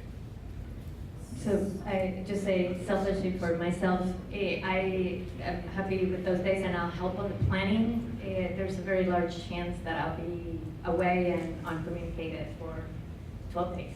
So I'm not going to, I'll be out in the wilderness, so I won't have access to anything. And I have the same goal as Floor. So, but I'm happy if that's the way that works. It's totally fine with me, and I'll help organize, and it's just the way it is. It's fine. I haven't totally said yes to this, but it's more than likely that I'm going to be my last. Okay, then let's pencil it in for now on the 1st of August. And I don't think we need to do anything irrevocable at this point. We can revisit it. I don't know, to echo our friends from VSBA, I don't know what we would do without Floor. So, or Vera for that matter. So I would strongly prefer to have an occasion when everybody can make it, but the more numerous we are, the harder that's going to be just statistically to accomplish. So anyway. I just want to be sensitive to what Dorothy brought up at the last meeting, that scheduling something and putting something down as a date certain before events outside our control occur may not make sense. It's a good reminder. Thank you very much. Scott, I would suggest to you that while you want everyone there, if you're gonna get a majority, it's probably a place to start, and it's not the end of the conversation. Right, okay. Great. So, Do you want a July date for what you were talking about for the board and Deb Taylor? And she'll be here after the 15th of July. Or even a conversation of, do we all agree that we would want to do that? Two separate retreats? Yeah. I really think it would benefit the board to meet together before we meet with the leadership team, so we have coalesced some way in what we're looking to do, or I just think we need that. Yeah.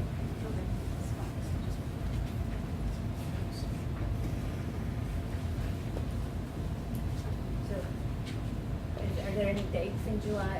Like, she's gonna, Like that, when she's gonna be here on the 17th, July 17th.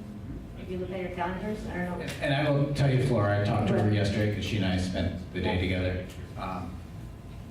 She was fine actually going into a meeting that Wednesday. She just asked not for the first day. So she's like, I'm fine with the 17th. If you want to use it as your third, your regular meetings are on the 1st and the 3rd. Yeah. For that third. And Deborah was fine with that in our conversation yesterday. I was trying to help figure out dates for you, as much as I could. Okay, so do I hear the 17th as a possible initial date for a retreat with new superintendent? Okay. Are we good with this for now? Yeah. Should we move on then? Meeting? One last bit, is there any input in content? Oh, I'm sure there will be. Okay. We can, yeah. Yeah. Does the board trust Jonas or Flora, Jonas, and me to come up with something? For feedback. Yeah? For feedback, yes. All right. So, meeting protocols. Again, the date question. I think you got most of those, and we talked at the last meeting. Can you hear me? No. Bill. So, as we talked about the last meeting, and it seemed there was agreement that your first meeting of this board would either be July 17th, you would skip the first meeting in July, and then you would go into August on the 1st and 3rd Wednesdays. So unless there's something that's changed, we would just keep those meetings on the calendar and stay with what the board adopted for 1st and 3rd Wednesdays. And so that would take care of the dates, I think, Scott. Okay. Excellent. We still have subcommittees to discuss, and I know there are many ideas about these. What I would suggest is that this be one of the free-flowing agenda items that we deal with in our retreat, to discuss what kind of committees we would like and how to set them up. Any objection to approaching it that way? Okay.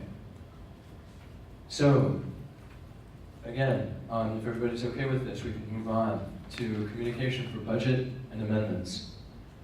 And for this, I think I need to maybe explain my methods to those of you who may not be familiar with them. It basically stems from the fact that we are not paid. So, particularly over the past 4 years, the only way that I've been able to survive is by taking what would otherwise be an unendurable, soul-destroying experience and turning it into a kind of intellectual adventure and voyage of exploration into the endless range of issues that come under the heading of education. And in doing this, I confess I indulge my fondness for the rough and tumble of vigorous intellectual debate as a kind of contact sport. Sometimes looking for the raw nerves and exposing them to get at the issues as clearly and as directly as possible. And it's not, it's really not intended to hurt anybody's feelings or to make anybody feel uneasy. It's actually, from the way I perceive it, it's a gesture of respect and affection to kind of roughhouse together in this way. And those of you who were dealing with this during the course of the alternative governance structure period from the summer of 2017, I guess, until December of that year, remember how that worked. And this is essentially the same MO that is behind the draft Q's and A's that I sent around. That deliberately provocative, trying to get a reaction. And I was fortunate to get two very articulate reactions that were tracked in, Jonas and Ray. And I know that there are others of you who have, who prefer to share them here. But I hope that what I was trying to do is just flesh out the possible contentious points so that we could maybe advance further towards dealing with them and arriving at some kind of slaloming our way through to something that we can all agree on. So anyway, that's my spiel. And I ask your forgiveness and indulgence of what is basically my coping mechanism. And I promise you that I will indulge your coping mechanisms as patiently, if need be. Thank you. So anybody who has anything to say, please go for it.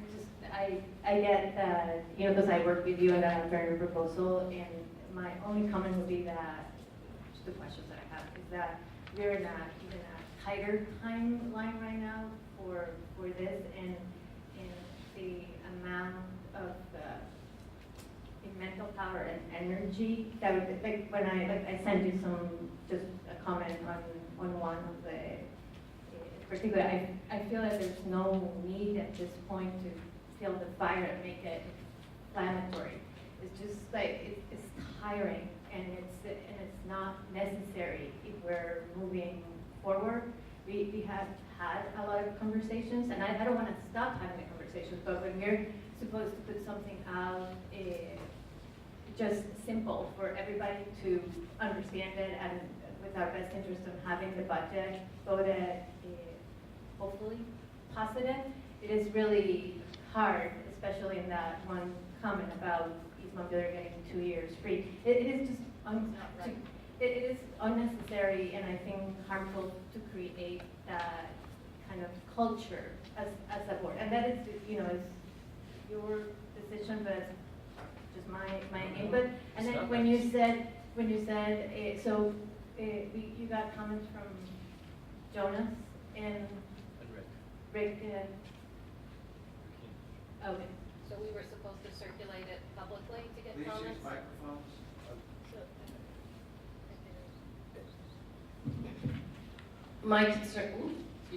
My concern when I got this in the email, and why I didn't share was I didn't want to violate open meeting laws, was I saw Jonas's initials and Rick's name, and I knew we didn't have a Rick. So I did not share this publicly. I did not ask for any public input because I thought it was, I thought it was inflammatory. And so I feel like the board members, yes, and we can be discussing it, but I didn't think it was a public yes, everything we do is public, but we haven't had a meeting yet. So I didn't share it with people and ask their input. That was a little bit concerning to me. I made no claim that it represented the board's view. I made sure that it was understood that it was a draft, and I'm not proud. I get help from wherever I can find it, and I have. There were others I shared it with who are just to find out. Does it make sense? I mean, is the just to get feedback exactly like this. This is not any kind of breach, I don't consider.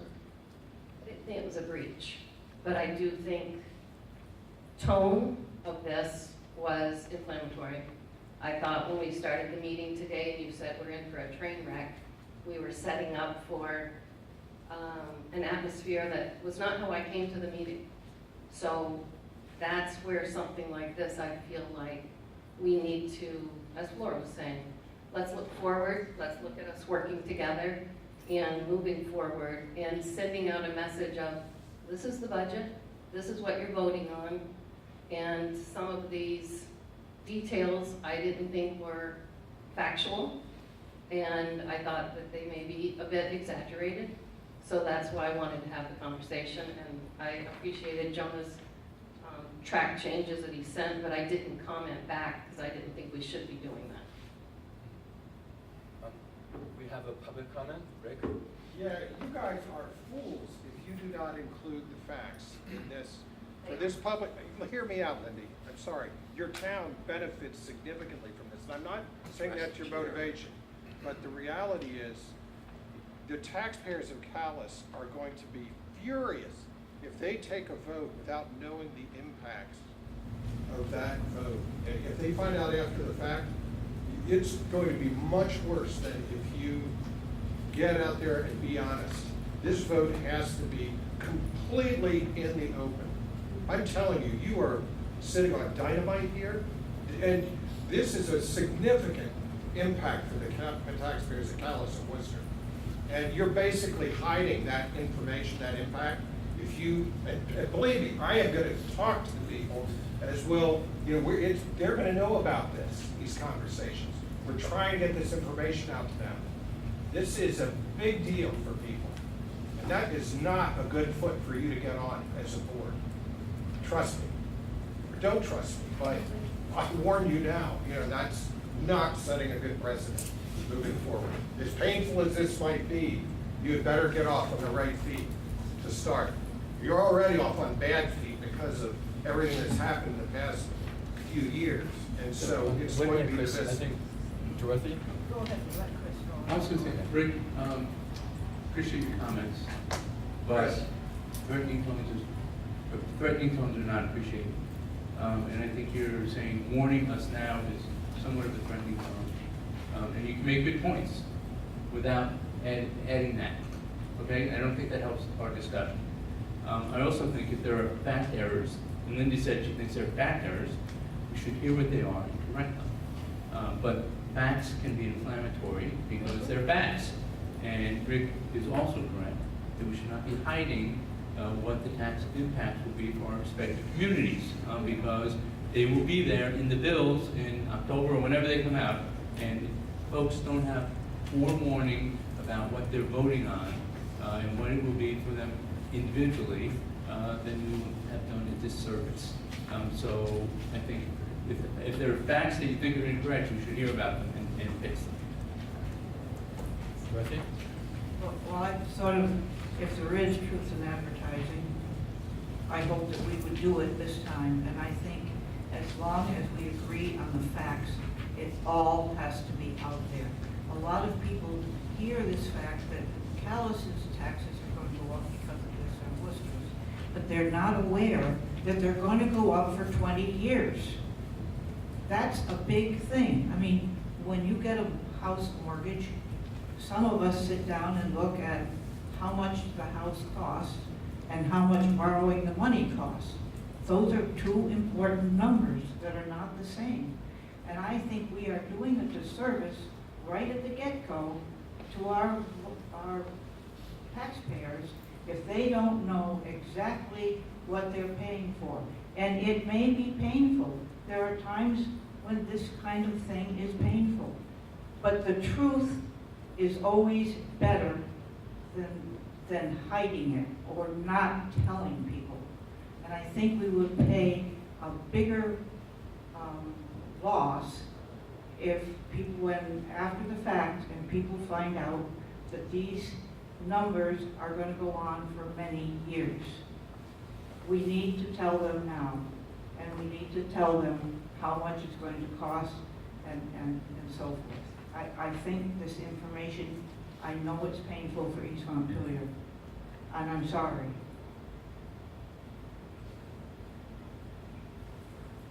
Look. So I'm not talking by any means of not presenting the facts. I want all the facts, all the information, the tax rates. What I'm talking about is the tone of how we're sending this document out. I'm not saying don't show the tax. Yes, show the tax rate increase. If I could magically remove that I would do it. That would actually remove this conversation for a year, and I don't think that would be the case. But to say, to say that this is not inflammatory and not meant to create extra is not true either. So we could just remove, even with the edits that were great from Jonas. How does it help us to say by 2037 the total value of this relative discount comes to almost 2 full school years at today's budget level for East Montpelier. So in the most extreme cases, this means that every year for 18 years, East Montpelier taxpayers gets an average of 11% discount on the cost of educator towns, children, compared to Calais and Worcester, and it goes on and on. So how is that last sentence, for example, presenting any facts, and is that factual?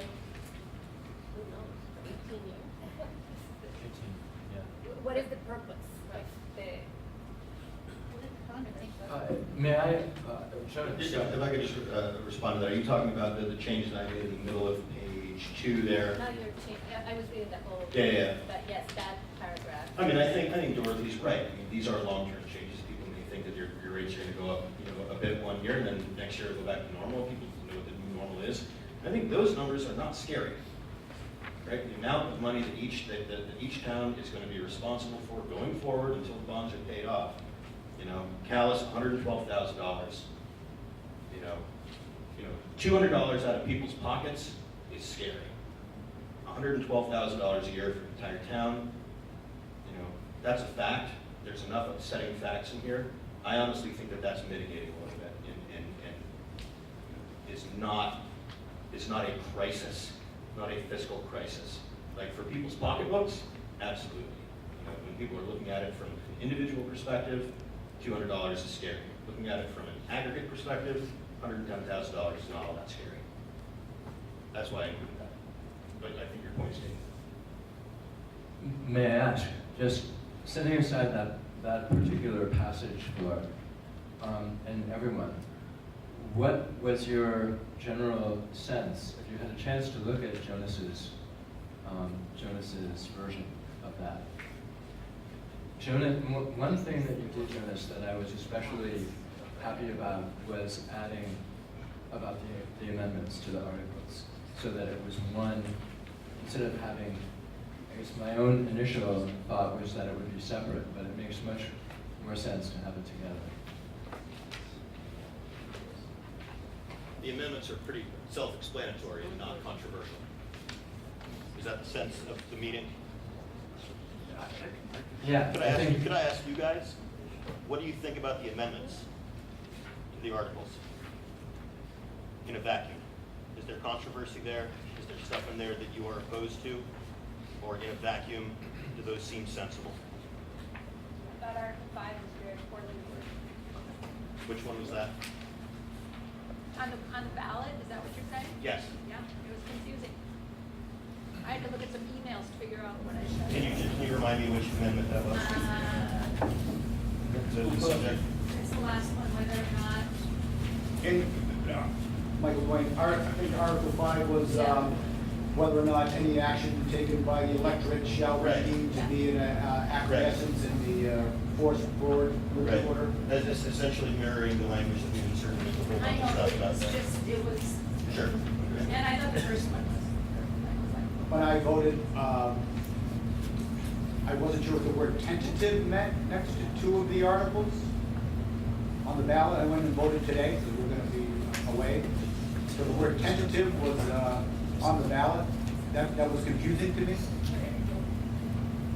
I think I knew how to vote, but I wasn't sure what tentative meant in a ballot. And he's an attorney. I just, so I didn't, that was confusing. Otherwise, I also think, Jonas and Jas, Sorry, I think that the tentative is just because those aren't part of the Articles of Agreement. They're new articles, they're not being amended, right? The first two articles on the ballot are to amend articles that already exist. The reason why Article 15, 18, and 19 are tentative is because if they were adopted, they would be articles, but they are not articles now because they haven't been adopted. Whoa. Do I have that correct? I went into the town clerk's office and got a ballot, and I thought I was voting on those articles, and I wasn't sure what the word tentative was, because next to it, there was yes and no oval to fill out. I understand.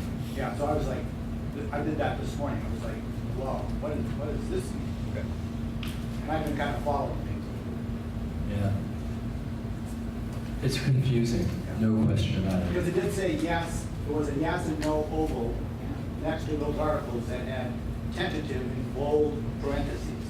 And I wasn't, I know a few things about, I'm on the Board of Civil Authority, blah, blah, blah. I didn't know what that meant.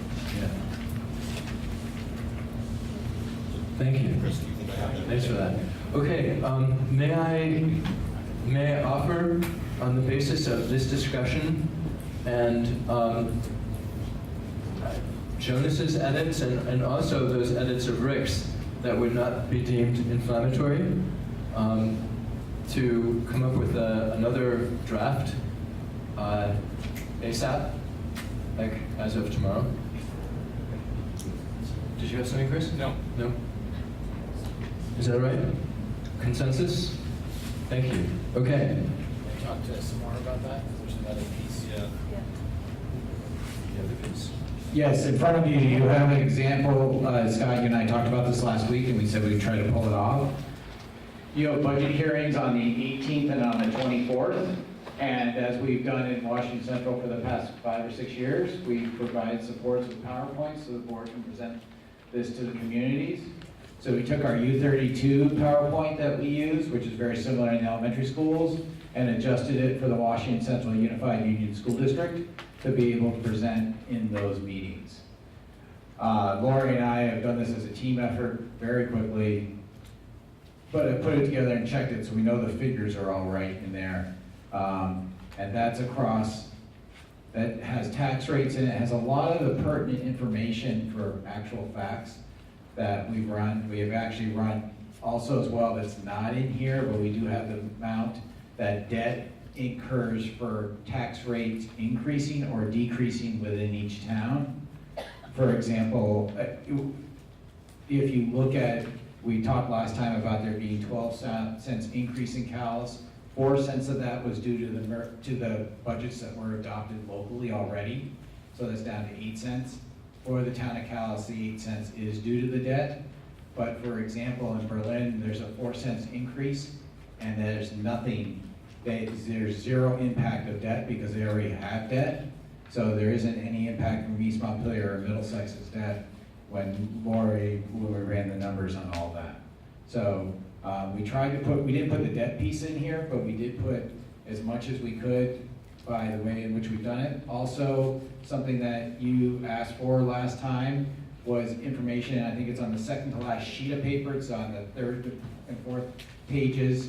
I'm sorry, it's actually probably the 5th to last page about income sensitivity. We know that many, between 56 and 68%, depending which town you're in, of the residents will receive quite a bit of support and very little impact on their tax rates, because, and Lori can talk a lot more detail to that. So we would like to have any suggestions, so this is ready to go on the 18th.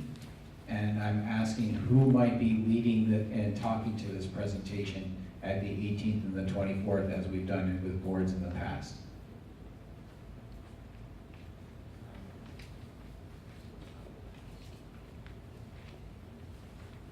The people looking are looking at me. John. For those of you who have read Alan Gilbert's op-ed piece, he speaks to this very issue, this representation, that a lot of the debt burden that's being reassigned will be absorbed to the income sensitivity formula. It's actually inaccurate, and Paul Sillo's group has said it's inaccurate, and I think you better be careful when you use these numbers. And you may be, again, if we're speaking about presenting the facts, I think you need to drill down a little bit more and not trust that these numbers are accurate, or these representations are correct. I think they're actually incorrect. That the burden will be felt across the board. Please read his op-ed, it explains it in pretty good detail, folks. Thank you, John. So, is there anybody on the board who actively wants to lead the budget discussion on the 18th and the 24th? Because I'll do it, but as always, I welcome all the help I can get. I need all the help I can get. So, and Bill, would it be possible for me to maybe touch base with Lori? Lori's, beforehand? yeah. Laura's planning to be there those 2 nights, and I think you should come in and look at those and understand the numbers that came together. Thank you. Thank you, Lori. Okay, so, litigation update. I don't know anything. Does anybody know anything? Michael? Yes. Thanks. Can you hear me? Because when I speak in the microphone, it becomes too loud, I think. So, Michael Dwayne, East Montpelier.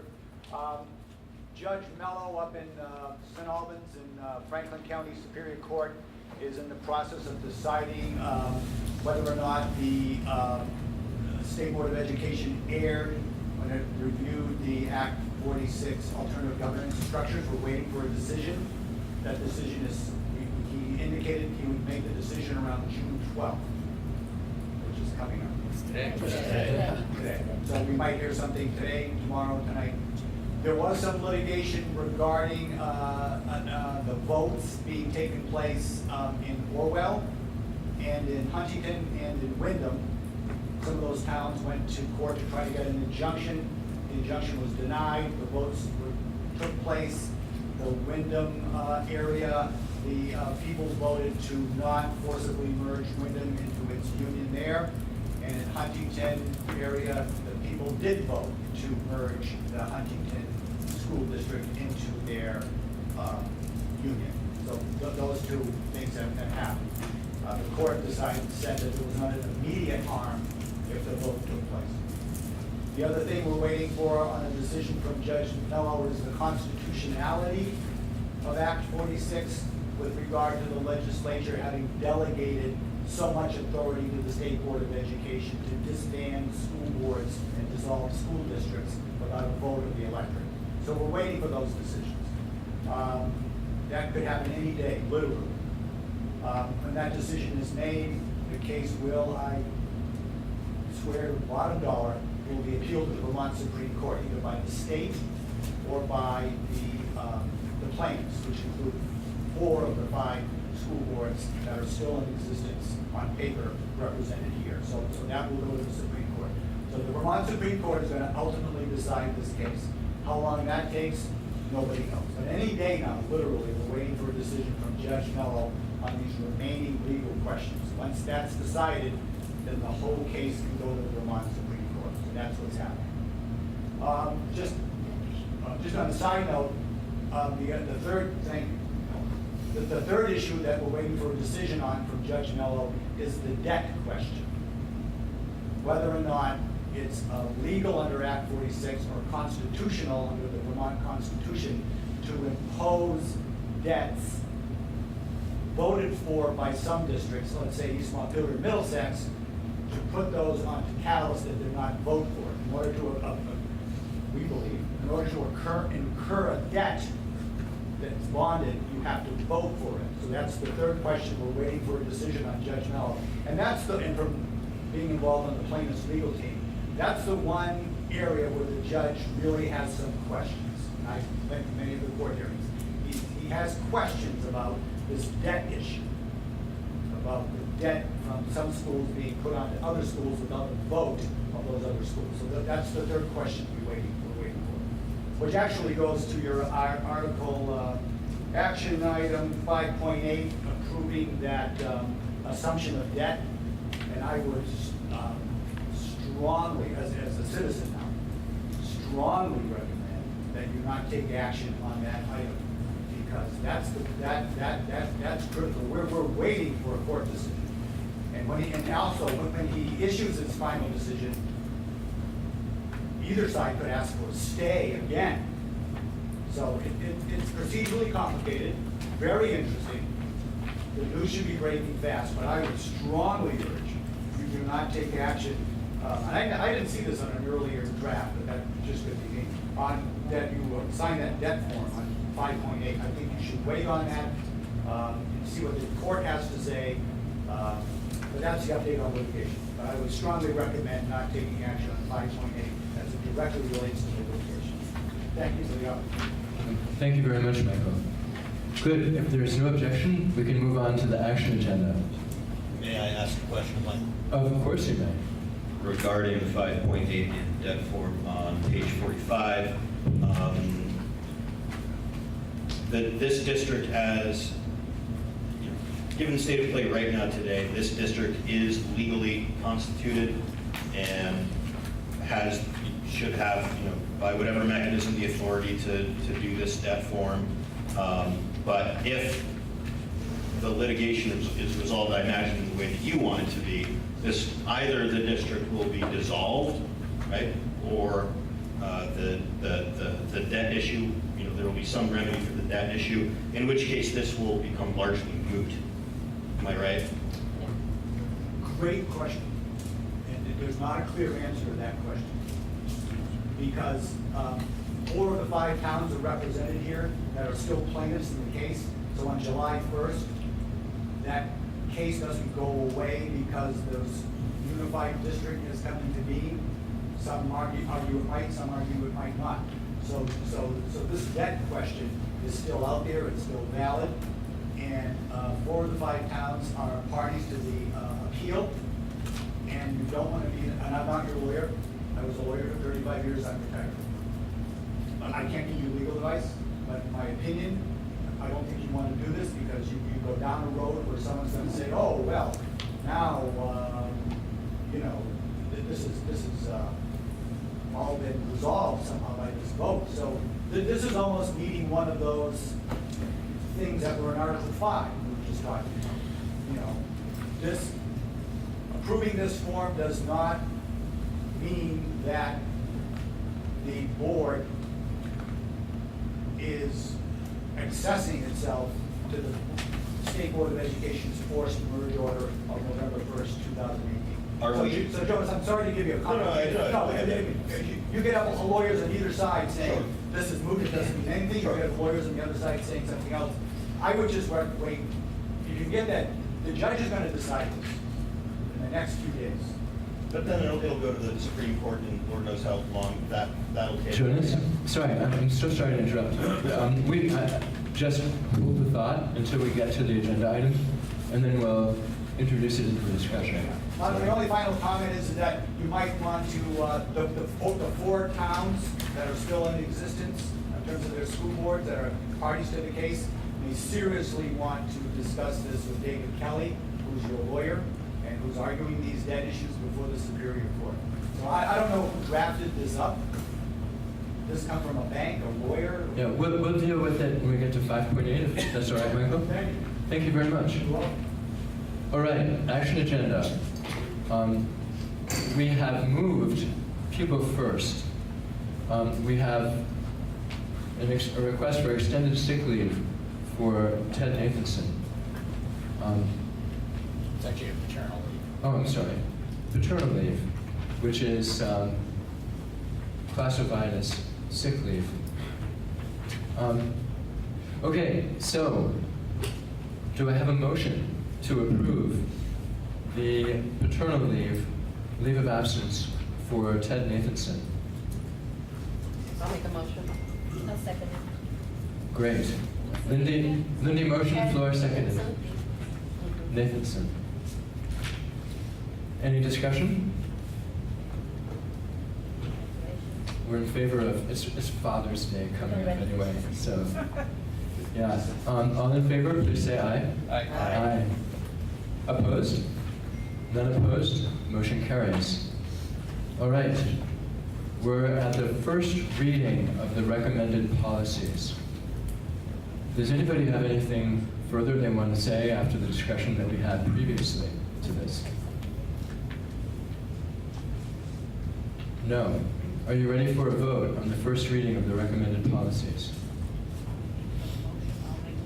Yeah, thank you very much. Dorothy reminded me that we need to have a motion. She made the motion to approve the first reading of recommended policies. Is there a second? Mary Lynn seconds. Further discussion? Are we approving the first reading with the inclusion of sunsetting them in June 30th, 2020? Or no? We can do that in a second. Yeah, you can do that when you do the approval. I think you're going to want to do that on your next article, but I think you do that when you do your approval here. Good question. Okay, are you ready for a vote then? This is the first reading of recommended policies. All in favor, please say aye. Aye. Opposed? None opposed. Motion carries. All right, next is the approval of required policies. Now, you've seen these from the last meeting, those of you who were there, and others of you who were not. I hope you have had a chance to check them out. Bill, do you want to say anything further? No, the only thing that's not required that's in there that we talked about in the last meeting was A1, the policies on policy and procedure development. And I would agree with Chris's, when the motion is made, that it is a year that for them to be enacted for the 2019-2020 school year. Chris, would you like to actually make that motion? Well, I'd like to make a motion to amend policy on policies itself. I know it's on your list now. Yeah. Oh, sorry. And so this is A1. It was packet, page number 33 from the previous packet. And what I'd like to address is section C, which says the school board shall refrain from adopting policies that contain detailed procedures or operational rules. Policies may, however, state that a procedure should be adopted to define those details. And this gets to the distinction between a policy and a procedure that is used to enforce the policy. I think the problem that can arise here is that the policies and procedures are often in different places. So if someone's trying to access the policy, they don't see the procedure for implementing the policy. And so I would, and oftentimes what can happen is the procedure can overwhelm the policy itself. So what I would propose is that we amend this so that the procedure is coupled with the policy, so that they're both in the same location. For folks who are looking for a policy, they're going to have the procedure right there as well. And then we actually approve the procedures that are drafted, usually by the administration, because they know how things really work in running the school. But just so we're aware of what procedures are being implemented as well. That's a heck of a motion. Did you get that, Lisa? I did not get that. Let me show you. I would move that we amend the policy on procedures to strike sub C and that any procedures that are currently in existence be attached to the policies to which they apply.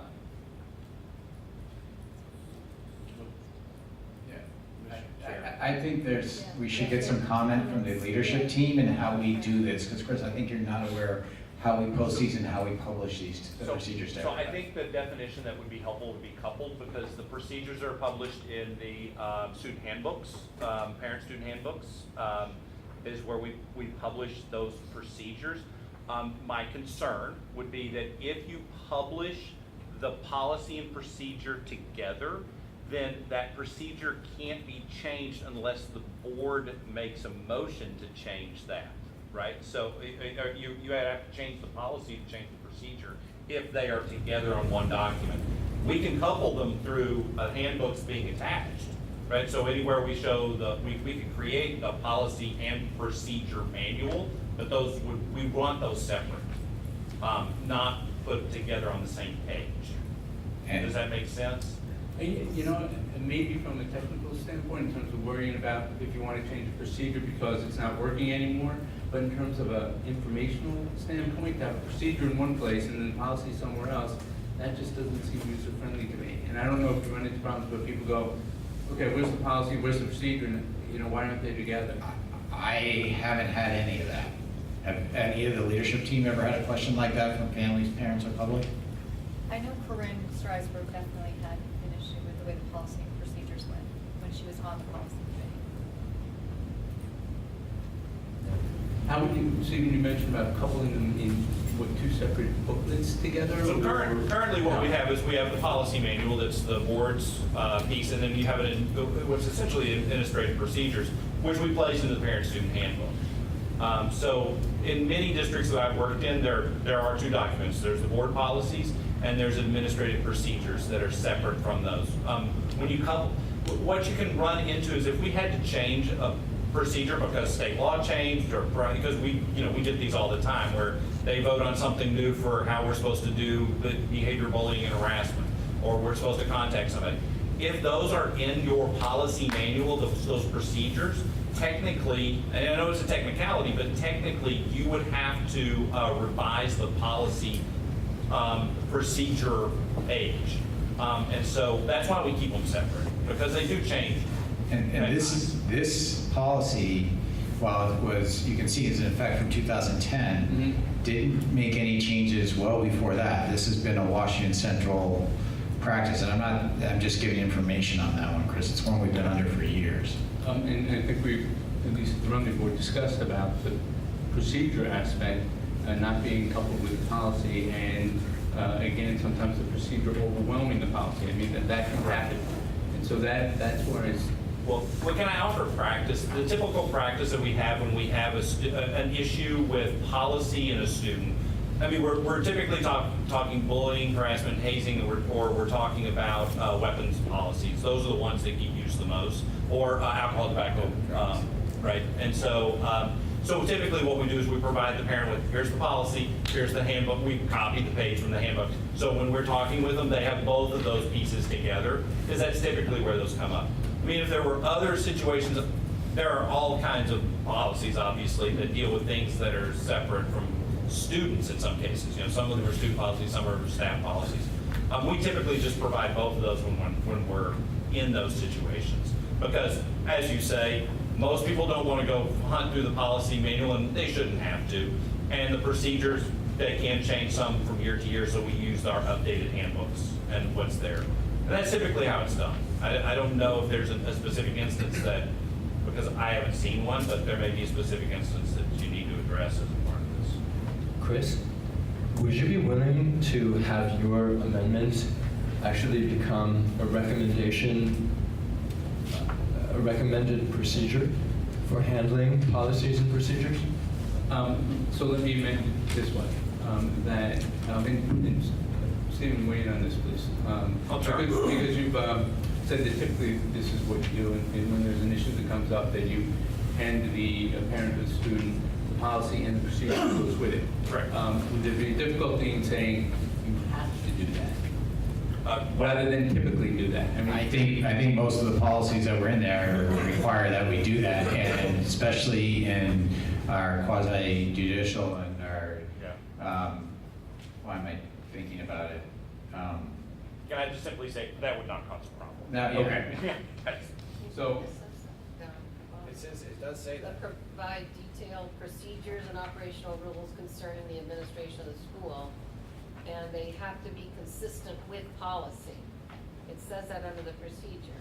I understand that, but the devil is in the details. And, you know, someone's consistency may not be another's consistency. And that's the concern of having them separate, is that you don't necessarily have, you know, you're not consistent. And my purpose here is to have, someone's looking for policy, that they know what the procedure is to access the policy. And it sounds like that when there, you know, at least when trouble arises, that you're providing both of those items to the folks who need them. So let me amend my motion to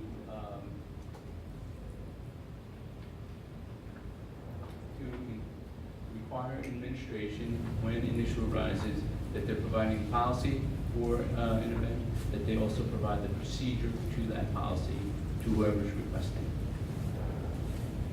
Is that onerous? I mean, Everyone. I can't speak for everybody on that, but that would not be a hardship. But that's my motion. But that's your motion for A1 policy? Yes, A1. right. Lisa, were you able to get that? So you've amended it to require that the administration provide a procedure along with the policy to whomever they're providing the policy. To whomever requests. Whoever requests. Is that under the procedure section, or is that replacing your C? That's what I was sure. Chris, a That's on the request, procedure section. Yeah, I wouldn't even put it as request, because then, to be fair for us, is that, if we said, oh, well, you didn't request it, that's not fair to the person who is on the other end of that. We provide the due process to people so they understand how it works, and they don't necessarily know that it exists. And so don't ask them to request it.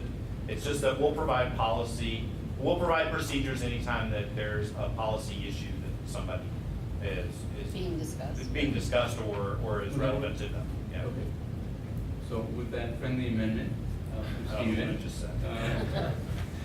see, this is where we can coordinate our efforts. I appreciate it. Once again, the really key person in this is Lisa. If you were able to catch that, Lisa? okay, so then I changed it to, Chris amended his motion to require that administration provide a procedure to a policy, along with the policy, whenever a policy issue is being discussed. Whenever policy has been raised. As it. Somebody else has to words to it. Yeah. Lisa, would you mind reading that back as Chris's motion, and then we can see if someone will second it? Gotta tell someone no one's been seconded. George is pulling his hair out here. To require administration to provide a procedure to a policy along with the policy whenever a policy issue has been raised. Does that sound okay, Chris? All right. Do we have a second? I'll second. Mary Lynn seconds. Any further discussion?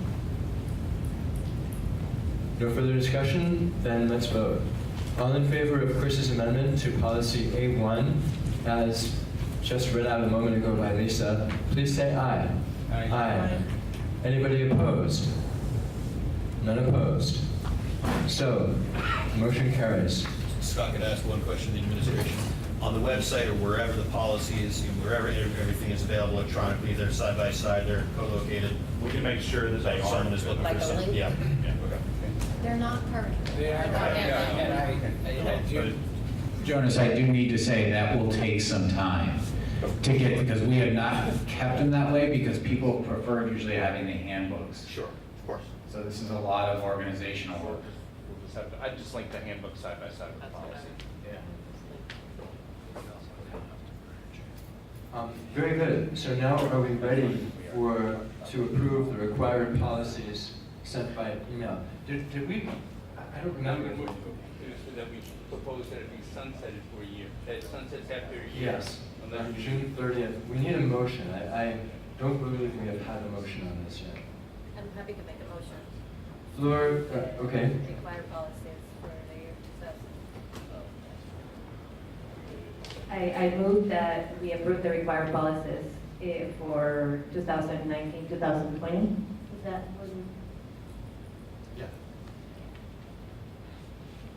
Do we want to put a specific date on that sunset? It would be school year 2019, 2020. So it'd be June 30th. Yeah. That's, Fleur made the motion. Do we have a second? I'll second. Okay, Dorothy seconds. Any further discussion? Purely for my own edification, will this hamstring us at all if we need to, are we gonna do this every year? I think until we get one step we're satisfied with, and if that's when it's. Gives us time. Sure. That was, all right, that's it. Great. Fleur, anything further? It's just a quick time check. I know, yeah. Okay, then we're ready for a vote. So the motion is to approve the required policies for the 2019-2020 school year, ending June 30th, 2020. All in favor, please say aye. Aye. Aye. Any opposed? None opposed, motion carries. 5.3, to authorize the superintendent to award the fuel oil, propane, wood chip, and wood pellet bids. Do I have a motion? Can I give a little discussion to this? I might help before you get to your motion. Okay. In the for the past 7 years I've been here, this is something that we've moved because we have 24 hours to act on 2 of these bids, the propane and oil. So they came in today, otherwise we're not allowed to keep the bid because of how the market works. So we received bids today, and for the wood pellet, it is Bourne's Energy that's the low bid. For the wood chips, it's Limlaw that is the low bid. And for fuel oil, it is Irving Energy is the apparent low bidder. And for propane, it is Irving Energy as well. And so those are my recommendations for who you award the bid to. And that's for all, as it has been for at least the 7 years I've been here, it's been for all the buildings within the supervisory union. So do we have a motion to approve these bids? I'll make a motion. Okay, To as, authorize to award the fuel oil, propane, wood chip, and wood pellet bids. thank you. Lindy made the motion. So is it, will we authorize the superintendent? Superintendent, sorry, I left that word out. Just a little word. Do we have a second? And this is on behalf of the Washington Central Unified Union School District. Right, for next school year. A second that. Fleur seconds. Any further discussion? Questions? Are you ready for a vote then? Yes. Okay. All in favor, please say aye. Aye. Aye. All opposed? Any opposed? None? Okay. Motion carries. So, 5.4, authorize superintendent to sign all documents and contracts on behalf of the WCUUSD districts. Wait a minute. Yeah. Can I explain this? Yeah, if you could please. So 2 years ago, Ron Smith came in and gave you a presentation of our audit and said one of the strong recommendations he had that annually the board, what you're doing is authorizing the signature of the superintendent to sign on behalf of the organization. And so that goes from anything from contract to buy a laptop to purchase services for students on special education. It's not something that is above $15,000, so you would automatically be given, it has to go to the board for approval. So anything required bid, like we just did with the fuel oil, looking at lowering the Except for sheet. special education. Yeah, because some of the student programs are well over that. So this is something that's been done, he suggested we've been doing for 2 years, because before, while I was signing, there wasn't something done by the board authorizing the superintendent to do that. And we've left it without a name in it because of the transition. Thank you, Bill. So that district in there. It should be district. District, okay. Or even, we don't even need No, it. no, because you need it's- it. yeah. No. Okay. Sorry. No, quite okay. So, I'll move to authorize the superintendent to sign all documents and contracts on behalf of the Washington Central Unified School District. thank you, Flor. Flor has moved, second. I'll second that. George seconds. Any further discussion or questions? Okay, ready for a vote then? All in favor, please say aye. Aye. Any opposed? None opposed. Okay, motion carries. We're on to 5.5, approve the blanket authorization for check orders. That is on page 41. So, would anyone like to move this, please? I move that we authorize blanket authorization for check orders as detailed on page 41. Okay, Chris moves. Do we have a second? Second. George second, or Jonas seconds, pardon me. I would like to offer an amendment at the end of the first paragraph. After, to avoid late penalties, insert a comma, and these words, except that VSBA dues may only be paid upon an affirmative vote of the board warned for this purpose, period. And the reason I'm suggesting this is, well, first of all, I should wait for someone to second it. Dorothy seconds. The reason I'm suggesting this is with all of the uproar and activity that's going on, just to minimize the potential that some innocent clerical error could blow up into a big brouhaha, just to make sure that that it's clear that the board's discussion doesn't get short-circuited by just what happens in the upheaval of everything that's going on right now. Can I ask a clarifying question? Of course. So, do I understand this right? This blank checks is just for the month that we don't meet, right? Or if the meeting gets delayed due to holiday or different schedule, we send out a calendar to vendors so they know when we're paying. So we're paying the first and third Wednesday. And there's times when field trips might come in that somehow don't fit on that. So we issue checks on cycle. Okay. Any further discussion of the amendment? Ready for a vote? Voting on the amendment. Voting on the amendment, right. On the amendment, Lisa, would you like to read back the amendment just to make sure we got it? To add, comma, except that VSBA dues may only be paid upon an affirmative vote of the board warned for this purpose. Correct, yes. So, if you're ready for a vote, oh, Jonas. Are there any other specific payments that you would like denoted here? Or is this just for VSBA dues? This is just for the SBA dues. Are there any other payments that anyone else on the board would like specifically denoted in this document? So I want to let people answer that for you first, Jonas, but then I want to give you some more background. Anyone? So this is, as Lori said, this is allowing business operations to go. You see all these are more it's really, if there's an off-cycle piece, she uses the example of a field trip, but it's not the only reason we might have an off-cycle check.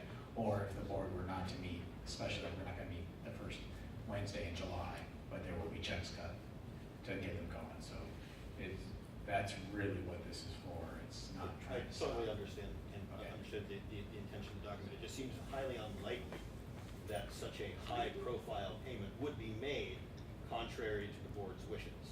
So if we're going to account for those contingencies, are there any other contingencies that we would like to specifically mention and move and vote on? None that I particularly care. This is the most important one that we want to make sure that we don't pay.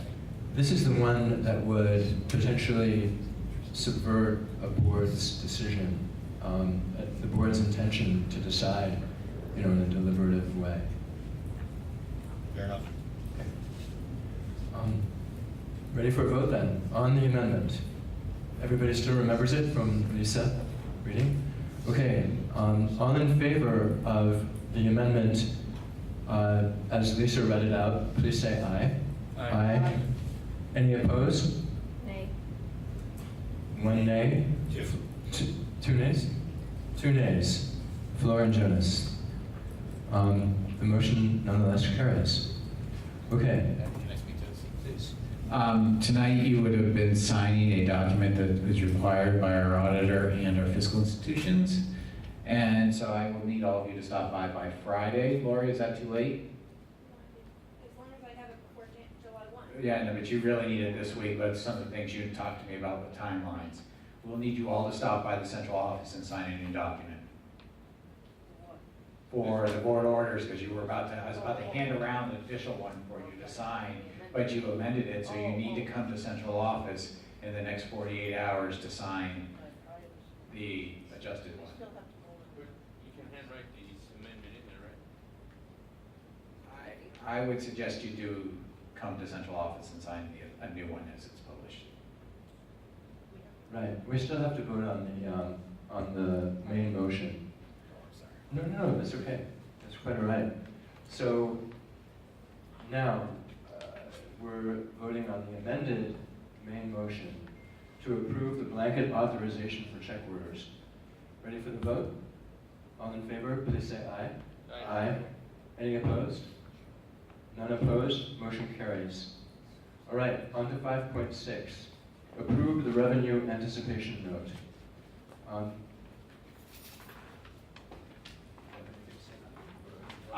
I'll give a little bit, but it's going to go to Lori as well.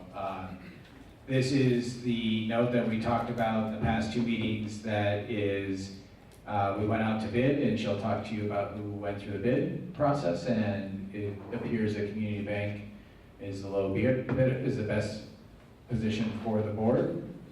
And this is for both a short-term open line of credit, Lori's going to make sure I use the right vocabulary, and once a budget is passed, a budget for a loan or in lieu of taxes. And Laura, would you please give more detail behind this? So we went out to bid to 7 vendors. Basically, we received a response from all, but some of them only bid on the investment part, not the loans. So at the end of the day, the best result was what you see in your packet. And what we would need tonight would be the board authorization to take action on awarding this bid, but the lawyer for the bank suggested that you add in the wording that it's contingent upon successful voter approval of the budget, because you can't act on the revenue anticipation note until you have revenue, okay? We do need signatures on the loan documents that Bill has tonight for the line of credit, and it authorizes either myself or Virginia Breer, who's our senior accountant, to access the money as we spend it. It's not like they give you the money on day one.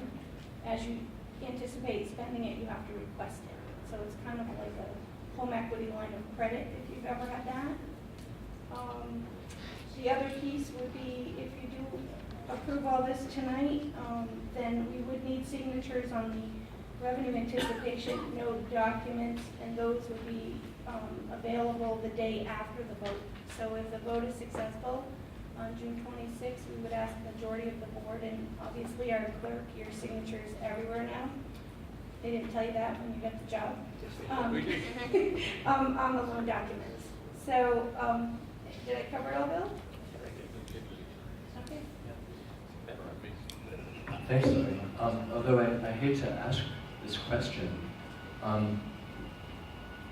does this still stand if the budget doesn't pass? If the budget doesn't pass, we would need to meet and discuss this further on June 26th. So I think you were stating that night as a potential if the budget doesn't pass. Okay. But the line of credit would stand. The line of Just the credit revenue anticipation note would not. would not. Okay. So that's what we would have to revisit, timing, deadlines, and we'd probably have to do a new bid. Any other questions for Lori? So you can make one motion on the whole thing, you don't have to do it like we historically did it. You could just reference this document, page 42 to 44. Thank you. Thank you very much. Take care of both 5.6 and 5.7. Excellent. Okay, so do we have a motion covering both 5.6 and 5.7 to approve the revenue anticipation note and the investment bid as detailed on pages 42 to 44 of the packet? Dorothy moves. Any second? Second. Fleur seconds. Further discussion? Wait, can you say what pages again? 42 to 44. And then was there some kind of change in the verbiage? No. It's contingent upon a successful vote. And that's in there? Oh, that's not in the. It needs to be in the motion. The motion. That needs to be in the motion. That was not in the motion. Yeah. Sorry. Yeah. So, Yeah. So, how did you know that, Lisa? She listened. She listened to Lori. so including contingent? Upon successful voter approval of the budget. Okay. So Dorothy moves, Fleur seconds. Further discussion?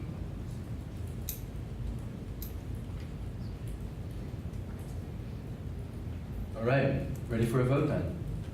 All in favor, please say aye. Aye. Any opposed?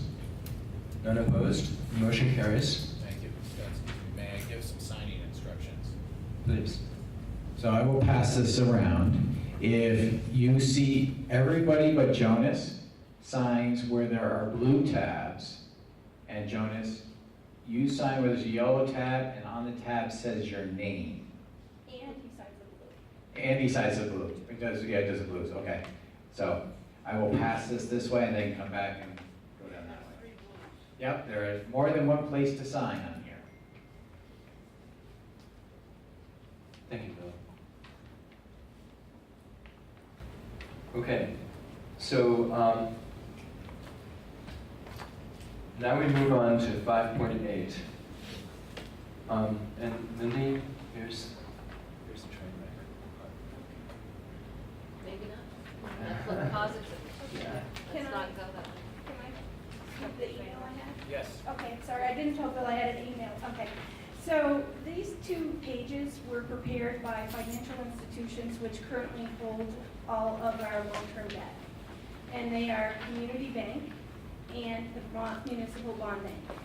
And when I received the documents, I sent an email and said, you know, what is this about? And he said, we're asking newly consolidated districts complete the attached resolution to be adopted by the new board and pass along the associated meeting minutes. Because on July 1, if the other entities which borrow the money don't exist, the loans need to go somewhere. And so basically, I think if you could approve them and sign on them with the caveat mentioned in the crowd of, you know, if doesn't agree, you're not agreeing to the forced merger, like you have on some of the other items, that would suffice. If you have more questions, that was all the information I received, except that this is something that has been going on for years statewide, whether it was voluntary mergers or not. The lending institutions both said they needed to have these signed documents, the board minutes, and your articles of agreement. showing that the new entity is taking on the debt. That's in the Articles of Agreement, correct? Yes. Okay. They needed to have that prior to July 1st start date. So that's what I know. I have no other information.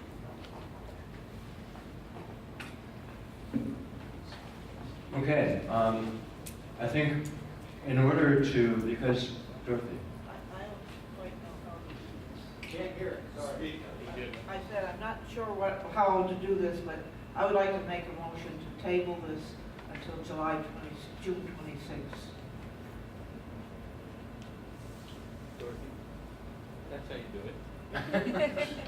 Seems like okay, Dorothy has made a motion to table 5.8 to June 26th. Is there a second? Vera seconds. Is there discussion? This means we now need to schedule a meeting for 26th, not just keep it in reserve in case the budget doesn't pass, but we need to actually schedule a meeting now. Yes. I'm sorry, Mike, you can't hear back here, I apologize. That would mean that we would need to schedule a meeting for the 26th instead of just keeping it in reserve in case the budget didn't pass that Tuesday.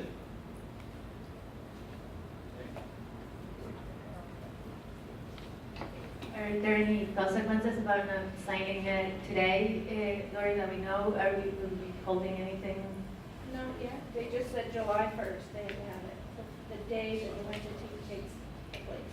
If you have more questions, if you could document them in the minutes, I will pass them along and get the answers for whatever meeting you end up having.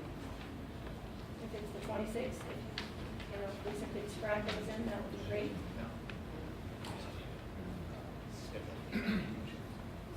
I think taking account of what Jonas points out, which is true.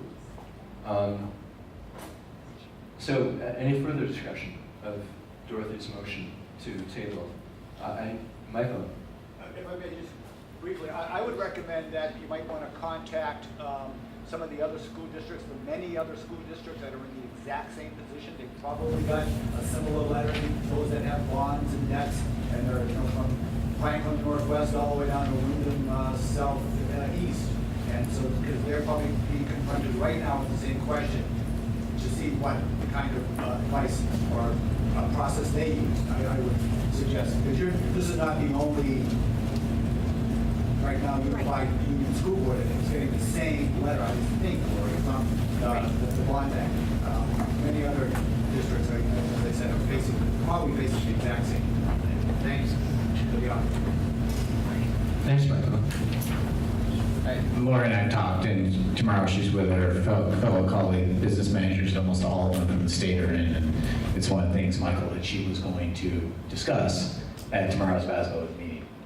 So she's already talked to most of the folks that are in our litigation as business managers, and I don't think we actually have the dates of when it happened, but know that they're doing the same work right now. And I couldn't tell you whether they passed it or they tabled it. I just couldn't give you that. We don't have that accounting because that wasn't a question that was asked.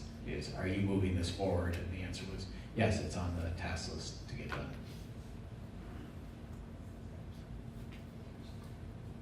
Further discussion on Dorothy's motion to table to June 26th. Okay, ready for a vote then?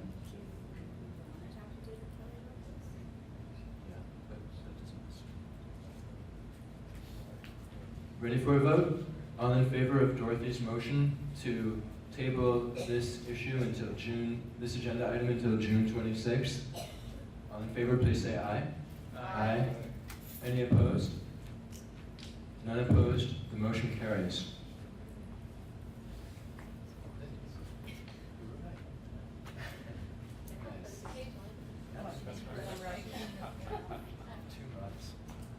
Thank you very much, everyone. All right, that does it with the action agenda. For future agenda items, do we have any suggestions? Anything people would like to see? Or do you want to save them for this meeting? merciful and let everyone go. Very good. That sounds like a reflection and summary of the meeting as well. Any further thoughts before we adjourn? I would at some point I would at some point like to talk about setting up or authorizing the local advisory councils or committees or whatever they are. I think that's totally important. We can do that at some point. I agree absolutely. That's extremely important. And I'll be happy to include that on the next agenda. Ellen? I just wondered if the upcoming vote in Calais about the property, or whatever, I'm not really sure what you're doing. They're signing the deeds. Does Rumney have a vote coming up Yeah, about 20 property I think and it's Berlin 28. as well with regard to the fire department? Is any of that gonna impact what that form of glory, just the 5/8, like you just were talking about? Phil is shaking his head. Okay. Yeah.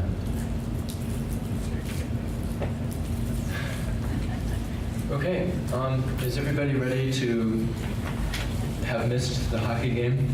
Those who had hoped to watch it? Many thanks, everyone. This was difficult, but a lot got done, and I greatly appreciate it, as always. Thank you, and good night. We are adjourning by Please give your consensus. placards back.